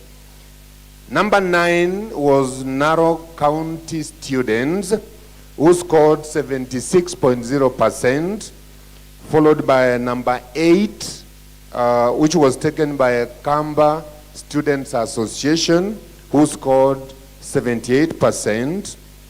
Meru students tarried with another group, and they had 78.5%, taking position number 6, which tied with the Luo Nyanza Students Association, who also scored 78.5%. Nandi Student Association scored 79%, taking position number 5. Number 4 was taken by Bungoma Students Association with a total score of 79.5%. Those are the results we gave you today, yesterday. And today, I'm so delighted to make the final announcement of the performances based on what we did yesterday. The 3 teams came here, made their presentations. There was no order in which was followed for them to make their presentations, and therefore it gives me great pleasure to stand before you this evening to give the final tally for the 3 teams that performed this evening, except for Kilifi, which I've already given. Kilifi, I think, was the best, according to you, was it? Yeah, for us, we look at different items. We look for different, there are many things that we look at, including the renditions. Now, in position number 3, we have Turkana Students Association with 80%. May you give them a clap, please? Position number 2 was taken by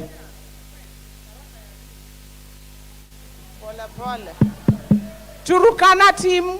Turkana, kindly, we need a representative, 2 or 3, to hurry here so that they can receive. As you are called, please hurry here so that you can receive your award from the chief guest.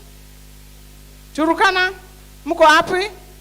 Wacha tu wakuje, wanaweza pata, lakini pale tumeanza kuandaa, naweza kuja wasimame hapa hivi. Just come, those ones who are around, kindly, I humbly request your distinguished presence, our chief guest and our Deputy Vice Chancellor, step forward.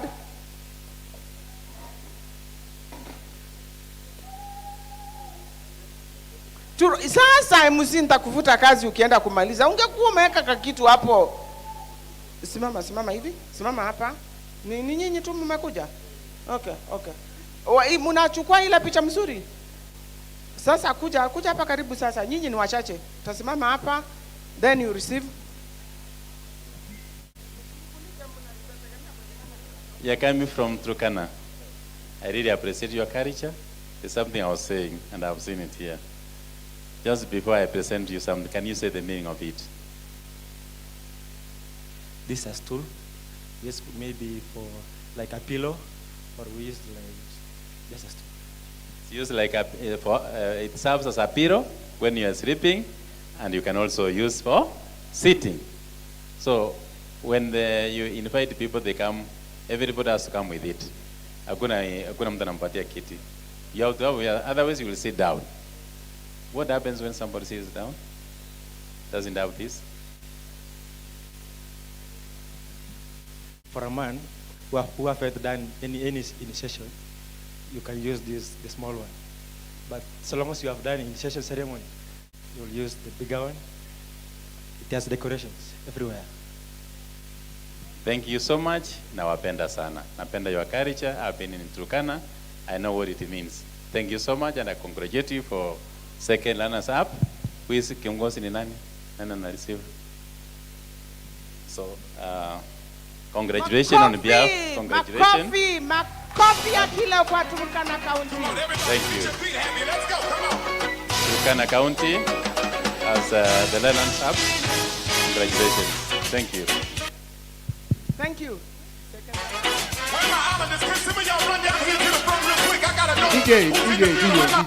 DJ. Now, position number 1.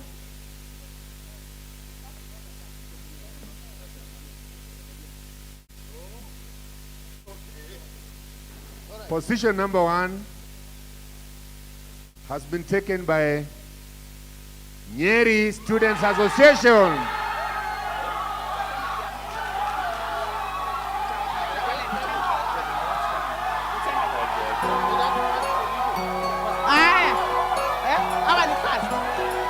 This is the winner.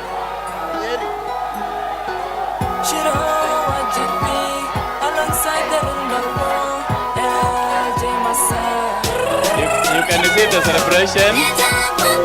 We love you. Congratulations.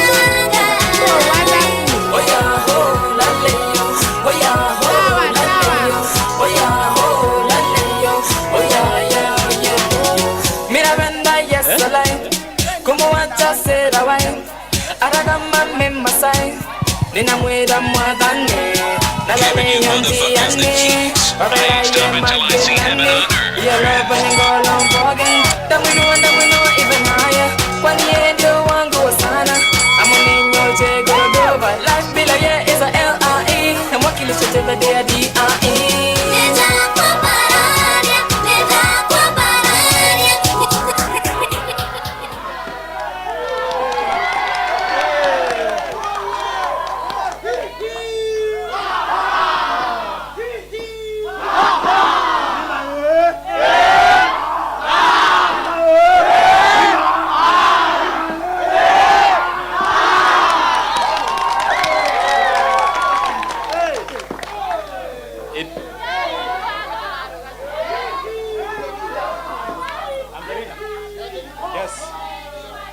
So before I present this is a winning culture dance, they performed the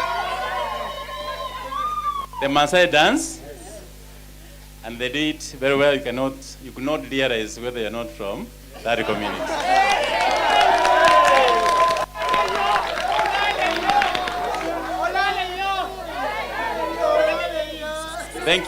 Thank you for appreciating diversity and other people's culture. And by virtue of performing a culture from another community, it means that you value other people's culture. It is very sweet. It's very sweet to win. And I challenge the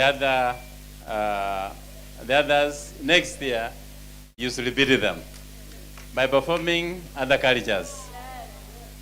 So this team has won 20,000.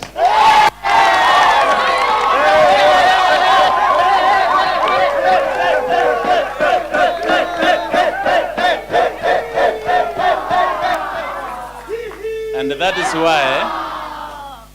that's why we joined with the DVC Academic to celebrate you. And I want you to be the ambassadors of Kisii University. Wherever you go, talk good of Kisii University and carry yourself with the dignity to make people understand students from Kisii University are well cultured. So I want to present to your, he's the one. What is your name? My name is Mwangi Anthony, Kingpin. Kingpin. So, on behalf of the university, we are presenting this for your good performance, and we encourage you to continue in the future. So, receive your donation. Congratulations. Thank you so much. Before we finish, the first thing which we were awarded, they were awarded 10,000. So you can see it has been double for you as a winner. You make a difference. Thank you.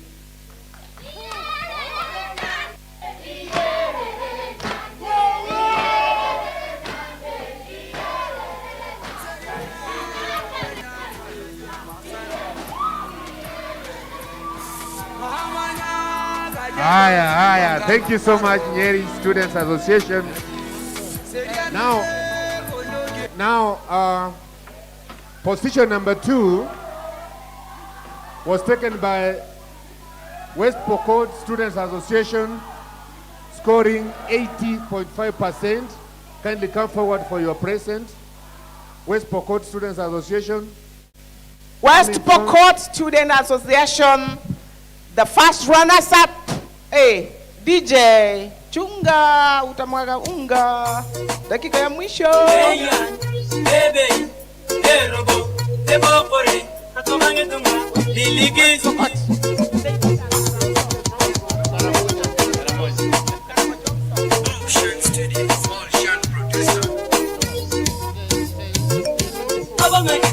Northern Uganda, Eastern, Northern Uganda, Eastern, we keep on waiting for peace. Yangidil, Northern Uganda, Eastern, Northern Uganda, Eastern,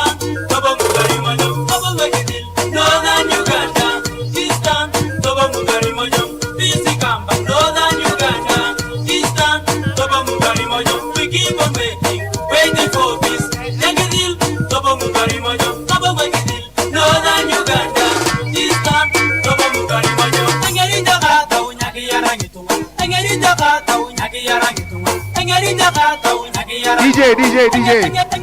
DJ. This is the team which performed the Karamachong song from Uganda, and they are from West Pokot. Is it true? Is it true? Ama mlidanganya. East and West, I like it. I've been to Pokot. I know where you come from. The environment is as good as here. Sini ukweli? Iko hili. It's very green. Mundu wasikudanganya Pokot is very dry. Sini ukweli?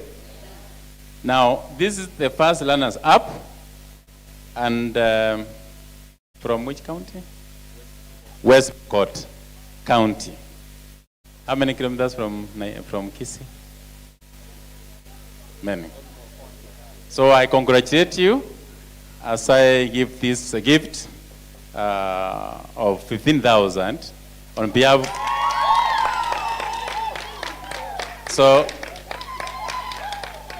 I'm doing this on behalf of the University Council and the University Management. They appreciate you, and they appreciate that you're able to appreciate other cultures, even if it's not Kenya. So you have gone international. And that is the aim of education. Appreciate other people's culture. Okay? So who is your reader? The reader is always next to the microphone. So congratulations, and keep it up, and ensure that this enhances our unity and being patriotic to everybody, and particularly Kisii University. You have to market Kisii University. It is your university. Take care. Have it at your heart. And be focused on what you are doing. And everybody will be happy to see you outside there performing what you are performing in this university. So receive your gift, and congratulations. Thank you.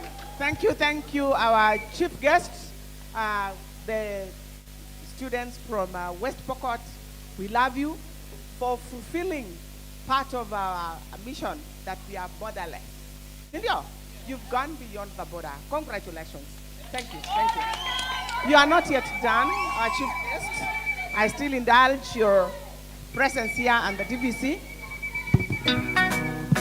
We have our partners who have worked with us and who sponsored this particular event. Do we have a representative from Showmax? Showmax? We have somebody from Showmax? Kindly a representative from Showmax. The small. Thank you, thank you. This is our student.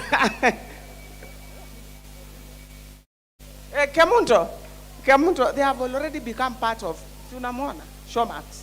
So we appreciate Showmax came in. They gave us a donation of cash, 20,000 Kenyan shillings.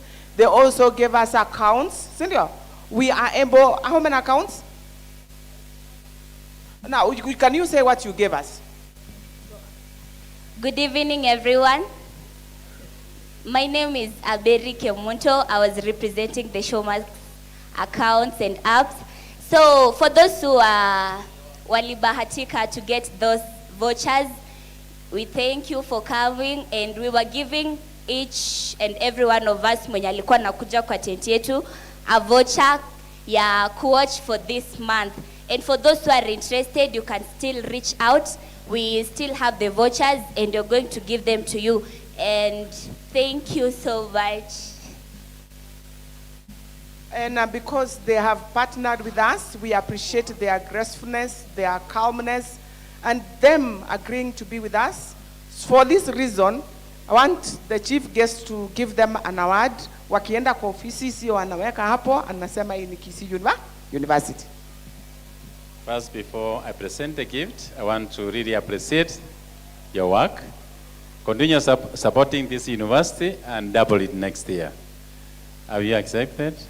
So thank you so much for whatever you're doing, whatever you're supporting, and we are gifting you with this. And I hope you will appreciate. It is something which is it portrays our culture. So when you look at it, you will be remembering this. Thank you. Closely followed by Kingdom Bank, Richard kindly representing the area manager. Kindly come. Richard, I'll give you opportunity to say what you did for us as a bank. Please. Thank you. Thank you so much. All protocols observed. I want to say that we have really enjoyed stay with you as you are enjoying your culture week. I want to say that you are all welcome to Kingdom Bank. We were having some training of opening accounts, youth accounts, and even the institution, we also have some accounts that fit the institution, and we can only say that anytime that you do something like this, just incorporate us. We are free to partner with you. Thank you so much. You know, sometimes people don't like blowing their own trumpets. Kingdom Bank gave us a whole whooping 50,000 Kenyan shillings. Cash money. We appreciate it. Thank you. Thank you, Kingdom Bank. I've been reminded by seeing the title. I'd opened an account with you. I'll check whether it's still working. So I want to present on behalf of the university, management and council, this gift for the effort you have done to support this festival week. So congratulations and take our greetings to the management. Thank you so much. Then, thank you, Richard. God bless you. You are taking photos. Wonderful. Our greatest sponsor, Coca-Cola. Lawama star. Coca-Cola. Maneno staki, hebu nisikie. Lawama staki, nakwambia. Maneno staki, hebu nielewe. Good evening, Kisii University. Thank you very much. My name is Lauren Chebet, a representative of Coca-Cola Beverages Africa. We are happy to be in Kisii University today in partnership with the university to celebrate cultural adversity and diversity. Also, I'd like to thank the Student Council. I think we met in Rongo University, and to see that you held up the end of your bargain by calling us and calling upon us to come to your campus. It's actually good, and I would like to applaud the university for having such an accountable student council. And for that, we would like to say thank you and to do partnerships again. Thank you very much.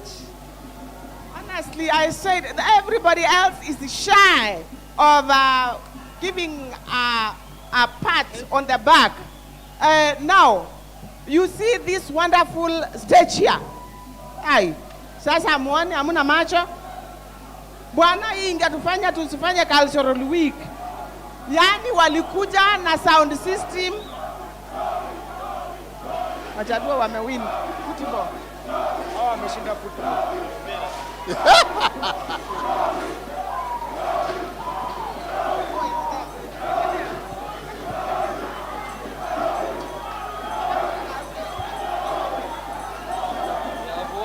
That's what, Nyanza or what? Yes, Nyanza.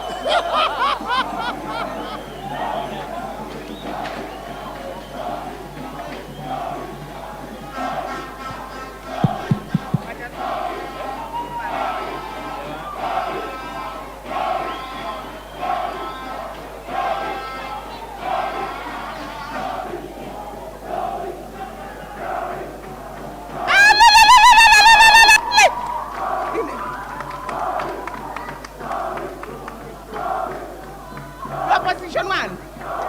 Oh, wonderful. We celebrate you. This is young.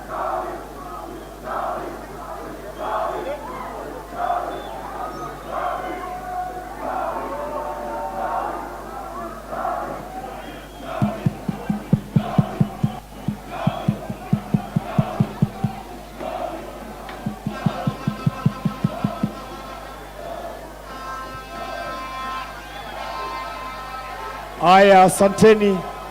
That is the Luo Nyanza team.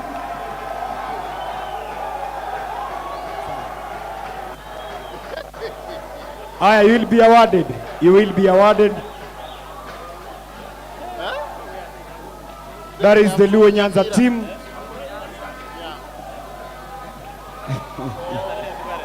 Hey.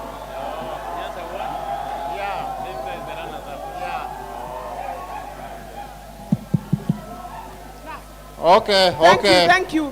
So we appreciate, they gave us the whole of this system, the stage, the sound system. They have given us food first. We have been enjoying sodas here, ila vingine inaitwa nini?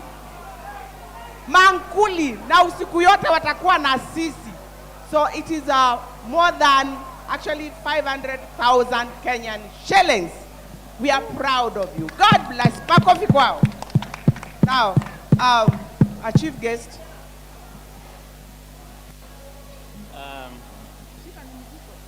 I want to. It is heavy. One person cannot carry it. So we want to really appreciate you for the effort you have done for the university, and also the willingness to come and participate fully. We request that next year, don't give up, double up. So we are giving you with this, and this is our Kenyan livestock. So if you see it, every time you see it, put it somewhere we can be able to appreciate our what do you call? Is it the culture? Specifically, the rhino was chosen. Even animals are a part of our culture, and we are giving it as a symbol of liking our culture in terms of what we are able to offer as a country. Thank you so much. God bless you. I want to say thank you. Can we applaud them? It is very, very delicate. Kindly, my team, ensure that you've wrapped this gift very well so that it gets home safely, to the office safely. Now, finally, in terms of gifting this particular evening, I like to say that, so that I'm able to, we are giving a special gift to our chief guest, and it is the tallest animal in the world or in the animal kingdom, because our guest stands tall. I had not seen him before I decided to. I had not known his history, but he has grown and he's very tall up there, Director, Kenya National Examination Council, a very, very sensitive office. You know what it means. Integrity, transparency, accountability. When we look at the giraffe, one of the characteristics of a giraffe is visionary. It sees bigger picture. If he was not seeing, he did not have that mentality of seeing a bigger picture, then we could have had issues with the Kenya National Examination Council. Because he has been there for a whole 17 years. Not 7. I said 10, 11, namaliza mkono moja, 2, unamaliza ya unaenda ya 4. Daktari, kosawa, visionary. Another, because he's visionary, a giraffe, because it is able to stand at a vintage point when, as a leader, so that can lead others. When he's a leader there, he's tall, physically, and tall mentally. And his attitude is tall. So the rest can see and do what? And follow. Then there is the element of protection. Giraffes, many a time, rush to protect other animals from danger. Examinations are very sensitive. He's been protecting and seeing what is happening. Protecting. We have had exams being released smoothly. The elevated vision also helps in protection because it can identify and avoid dangers long before they become disaster. Si mnasikianga iko hivi. Alafu mnasikia mtihani imefanya nini? Imetokezea. Mnanielewa? Are you getting it? Yes. Non-aggressive nature. He has just come. You know, he's not talking like me. I had not heard him speak. But you hear soft, gracefully, and I'm going to pole. Lakini points zinafanya nini? Zinaingia. Ukiona giraffe akitembea anatembea gracefully. That is our chief guest today.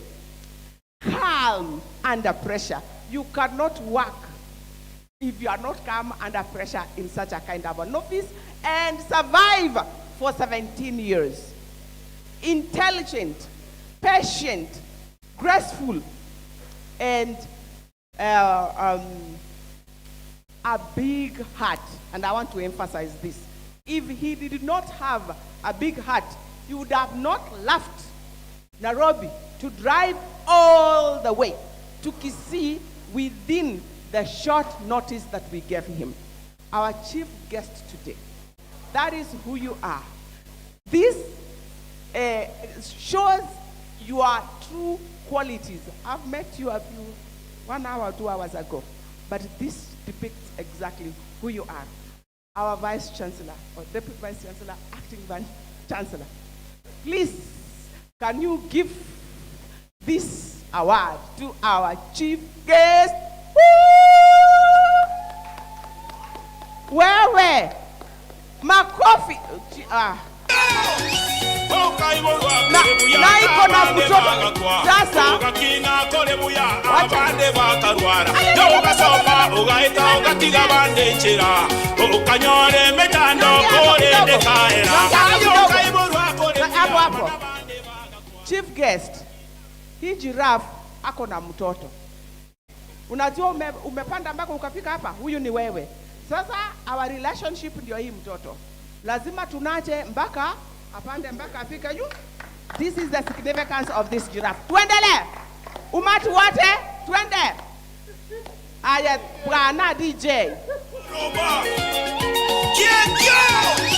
Okaibolwa kole buya kabande bagakwa ogakinga kole buya abande bakarwara yogasoma ugaita batiga bandekera okanyore metando kole ndekaera ayo kaibolwa kole buya bana bande bagakwa ayo gakinga kole buya bande bakorwa kati ogasoma ugaita ugatiga bandekera okanyore metando kole ndekaera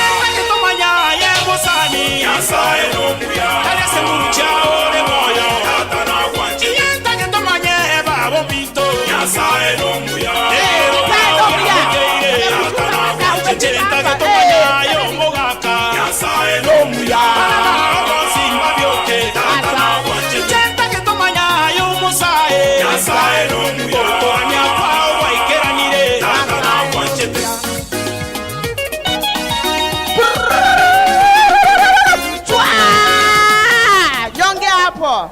Ay. Shika, Derek.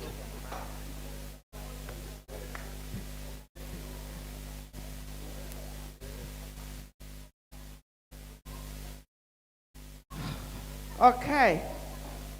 And as you know, when you are excited, you are excited. Are we together? Excitement is excitement. Kindly, even as we come to the close time, sasa tunajua hakuna ceremony inaisha bila kukata keki. Keki kwa hapa. Na I'm ushering MC. I'm ushering the cake ceremony. We are very sorry. You know, sometimes excitement, hata unakuwa excited unagonga maziwa inamwagika ukidance, si ndio? Sasa we got excitement from our Nyanza region. They won the football and we had prepared that place for the cake cutting, but they dismantled everything. So you will allow us just to cut our cake because hawakugusa keki, si ndio? Uzuri hawakugusa keki. So my team, please, we are there. Can you give us tuendelee na wimbo generally? Wimbo two.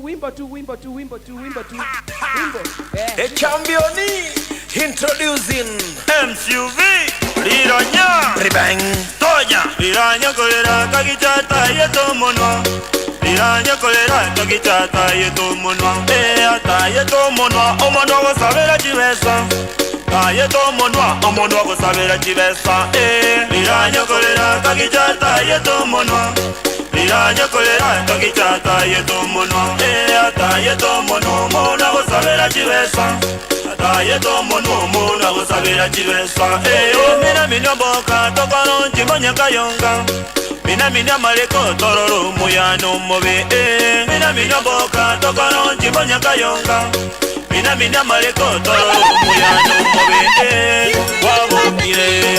wabokiro wanjani wabokiro wanjani wabokiro wanjani Wabokiro wanjani Boli wakaro wanjani Boli wakaro wanjani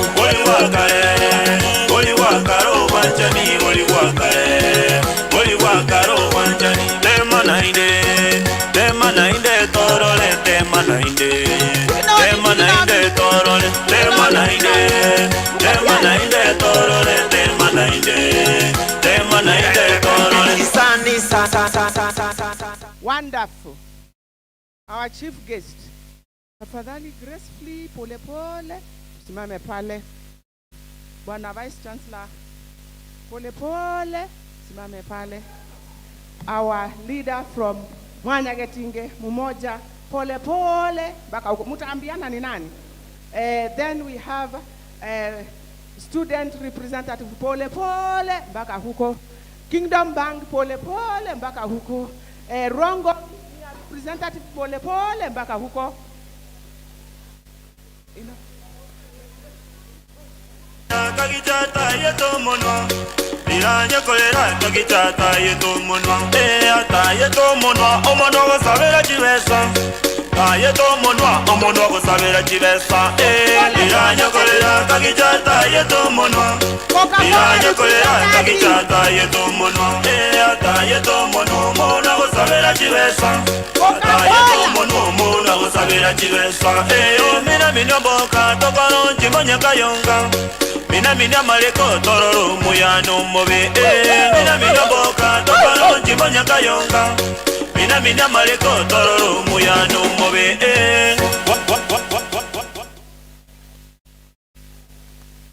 Nakuja. Endelea mina mboka hapana shida. Najua miaka nayo usicheze. Wabukire obwanjani wabukire. Wabukire obwanjani wabukire. Wabukire obwanjani wabukire. Wabukire obwanjani. Boli bwakale, boli bwakale obwanjani, boli bwakale, boli bwakale obwanjani, boli bwakale, boli bwakale obwanjani, boli bwakale, boli bwakale obwanjani. Tema nainde torole, tema nainde torole, tema nainde torole, tema nainde torole. Kisani sano nemo, kisani sano nemo baminto, kisani sano nemo jambo jambo, kisani sano nemo, kisani sano nemo baminto, kisani sano nemo jambo jambo. Eye mone ye nyangi, eye mone ye nyangi baminto, eye mone ye nyangi jambo jambo, eye mone ya nyangi, eye mone ya nyangi baminto, eye mone ya nyangi jambo jambo. Eye nene ya bairi, eye nene ya bairi baminto, eye nene ya bairi jambo jambo, eye nene ya bairi, eye nene ya bairi baminto, eye nene ya bairi jambo jambo, eye nene ya basani, eye nene ya basani baminto, eye nene ya basani jambo jambo, eye nene ya basani,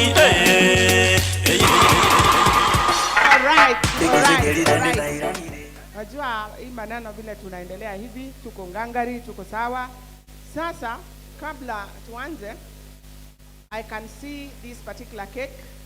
Imeandikwa vizuri. Acha nibadilishe hivi.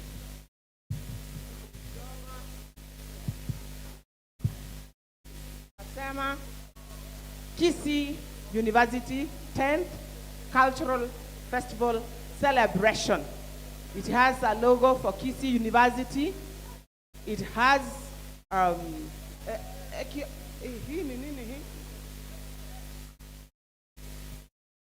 shield. Yeah, it has a shield. It has Yebirandi. It has Chinchigiri. It has Enguba. It even has money. We will be rich. It even has money. Now, I am going to request, leta hiyo maji kidogo. Fortunately, sabuni mlisahau lakini wacha tu. Shika hivyo, nawe, the chief guest. Panguse mkono, because they are going to assist us in cutting this cake. And as you do that, then you just wash their hands. As they do this, usually in the African tradition, we would have had, for the Kisii community, we could have had obokimabwobori, ugali ya wimbi. That is the traditional cake for us. Tukotoe, pole. So we are saying this, when you are cutting a cake, remember that a cake, we have a lot of ingredients that go into the making of a cake. And the various ingredients there, some are sweet, some are smooth, some are rough, some are coarse, some are bitter, some are preservatives, name them.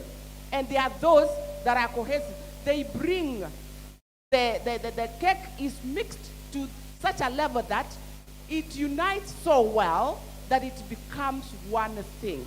And the symbolism of cutting a cake during our cultural festival is to realize that we have got different cultures, we have got different customs, we have got different belief systems. But as an institution in Kenya, we have been knit so well, we have blended so well until we have become one thing. And we are professing that as we have been one thing, we will continue to remain united and we will continue remaining peaceful and being one thing. That is the symbolism of this. Some of the ingredients are sweet. Sometimes we go through things that are good. Some are bitter. Sometimes we go through challenges, either as individuals or as institutions. But regardless of all that, we are willing to come together and stand firm, remain peaceful, remain harmonious as we move forward and drive the Kenyan agenda forward. With those few and many remarks, I request our chief guest to hold the knife. Then come, mutaniwekea wimbo ya keki. Unajua mgeni akikuja kwako mwachi. Ni ya wanafunzi. Symbolically. Shika mkono yako sasa nyinyi. Hivyo. Na wewe ndio mwenye hii. Hivyo. Hapo. Kata. Enda.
Dr. B on these ladies and gentlemen.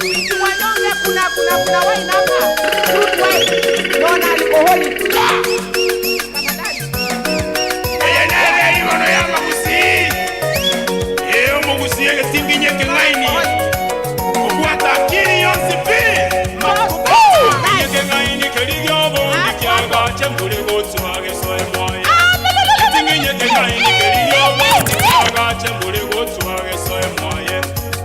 Soy moye baba, ule gotwage soy moye baba, ule gotwage soy moye, ule gotwage soy moye, soy moye baba, ule gotwage soy moye baba, ule gotwage soy moye, ule gotwage soy moye.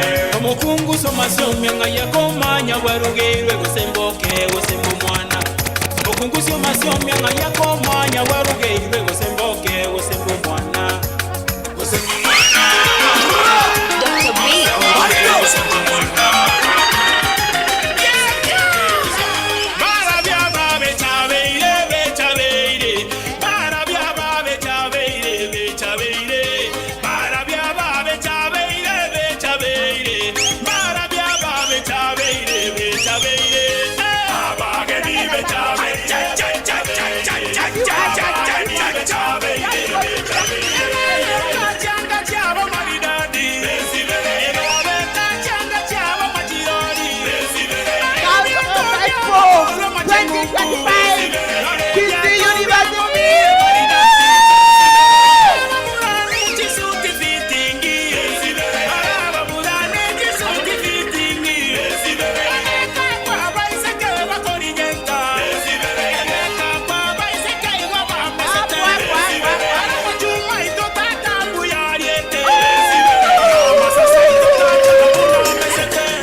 ngareke ngaini Isuzu kenya mbega gaki ngareke ngaini Uziyo muya mindo ere no mungaini Uziyo muya mindo ere no mungaini Isuzu kenya mbega gikuri yanga kyagaja Isuzu kenya mbega gikuri yanga kyagaja Uziyo mungaini gakuri yana ndogaja Uziyo mungaini gakuri yana ndogaja Ndiginye kengaini keri yobo nikiagaja Ndiginye kengaini keri yobo nikiagaja Urage gutwari ndegya so nyomba mwaye Urage gutwari ndegya so nyomba mwaye Jagerire umbiro batera Dominiki Jagerire umbiro batera Dominiki No moruyo banizike mundo No moruyo banizike mundo Imabaeteire bakareza igora kumye Imabaeteire bakareza igora kumye Dominiki gereja numano Moses gekonde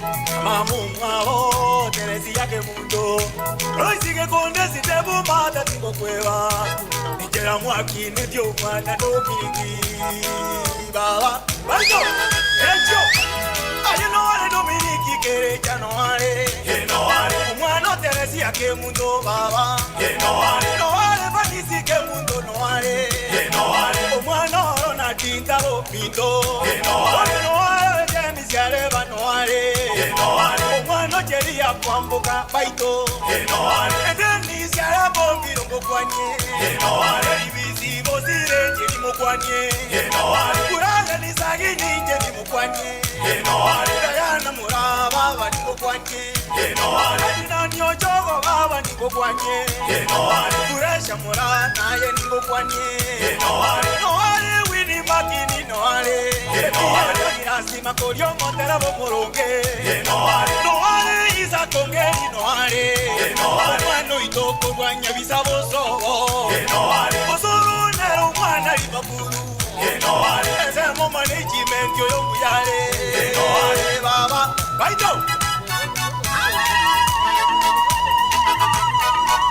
Dominiki gereja nigarengo mwakengoyo Kisii posita Oya buneka agaenda lya kerijo Owakengoyo manya kontora etae Akamoyo moruyo evanizike mundo Akachako bogima batari na kende Omunguru akabazezeni na bana Kenisi bozire na rasi bodi kereja Omunguru akabazezeni na bana Kenisi bozire na rasi bodi kereja Ogima kuba kama vanisi ya karo la muya Ogima kuba kama umano ntawakaro la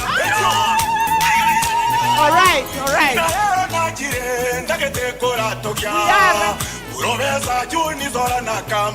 Hello? Shikilia hapo, Nyonga. Okay. Please be calm, and I believe that those of us who are seated, ensure that you pass where somebody has not. Let everybody get that taste. Let somebody taste that food. Without much ado, I want to say that we are coming to the culmination of this very important exercise for this particular moment. And I realize that our team from Rongo are leaving. We want to send you with our blessings and our greetings. Thank you so much for gracing our occasion. We also want to say thank you so much to our chief guest. God bless you. Thank you, Irene. God bless you. I want also to say that we have been joined by our Chief Medical Officer, Dr. Jacqueline Yanga. We recognize your presence. Thank you for coming. And because of time, we want to say thank you to the Mwanyagetinge Heritage. God has been gracious. Thank you for being with us. And as we come to the end of this ceremony, I'd like to call upon his chaplain around just to give a word of prayer. Oh, Amanda. So I can pray. Okay. Let us believe and pray so that we release ourselves to Father Akwapa, so that we get moments to come back early, and Edu will tell us the time the evening activities are starting. Okay? Father, kindly come and put us in the hands of God. Let us stand. Tusimame kwa maombi. Tusimame kwa maombi.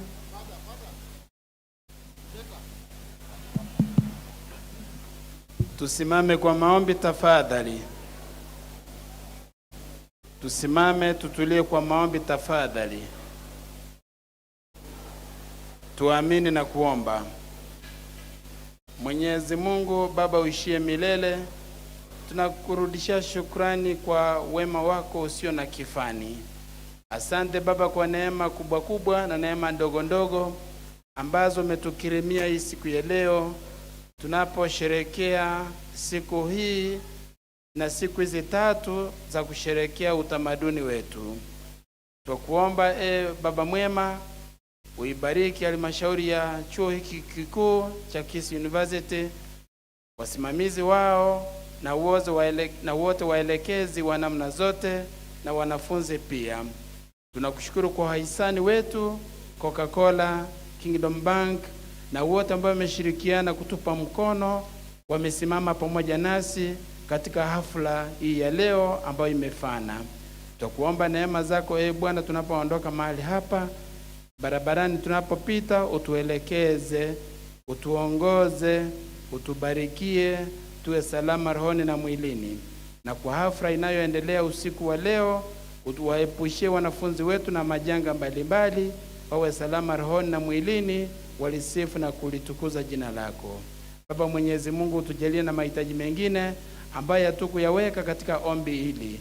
Utujalie hayo ambayo tumeyakabidhi kwako pamoja na dua zetu. Tukuomba kwa imani kwa njia ya Kristo Bwana wetu. Kwa jina la Baba na la Mwana na la Roho Mtakatifu. Thank you. As you are leaving, as our guests are leaving at their own wish, I'd really like to thank you guys who are watching us from home. We really appreciate you. Remember, we've been with you since day one. We've been with you here together. We are just taking a 30 minutes break and then we shall be here. Remember, tonight we are going to have Hype Anto. Hype Anto will be in the building. We shall be having Godi Tena. He shall be here to say the anapenda mokuchu, anapenda cash, anapenda jokusheti kabla tuanze ku namna hiyo. So ladies and gentlemen, thank you so much. Those of you who are watching from YouTube, thank you so much. Those of you who are watching from Facebook and X and Instagram, we appreciate you. Now let's meet on the other side of the night where we shall be crowning Mr. and Miss Kisii University. For this session, it's a wrap. Thank you so much, ladies and gentlemen. DJ, finya play.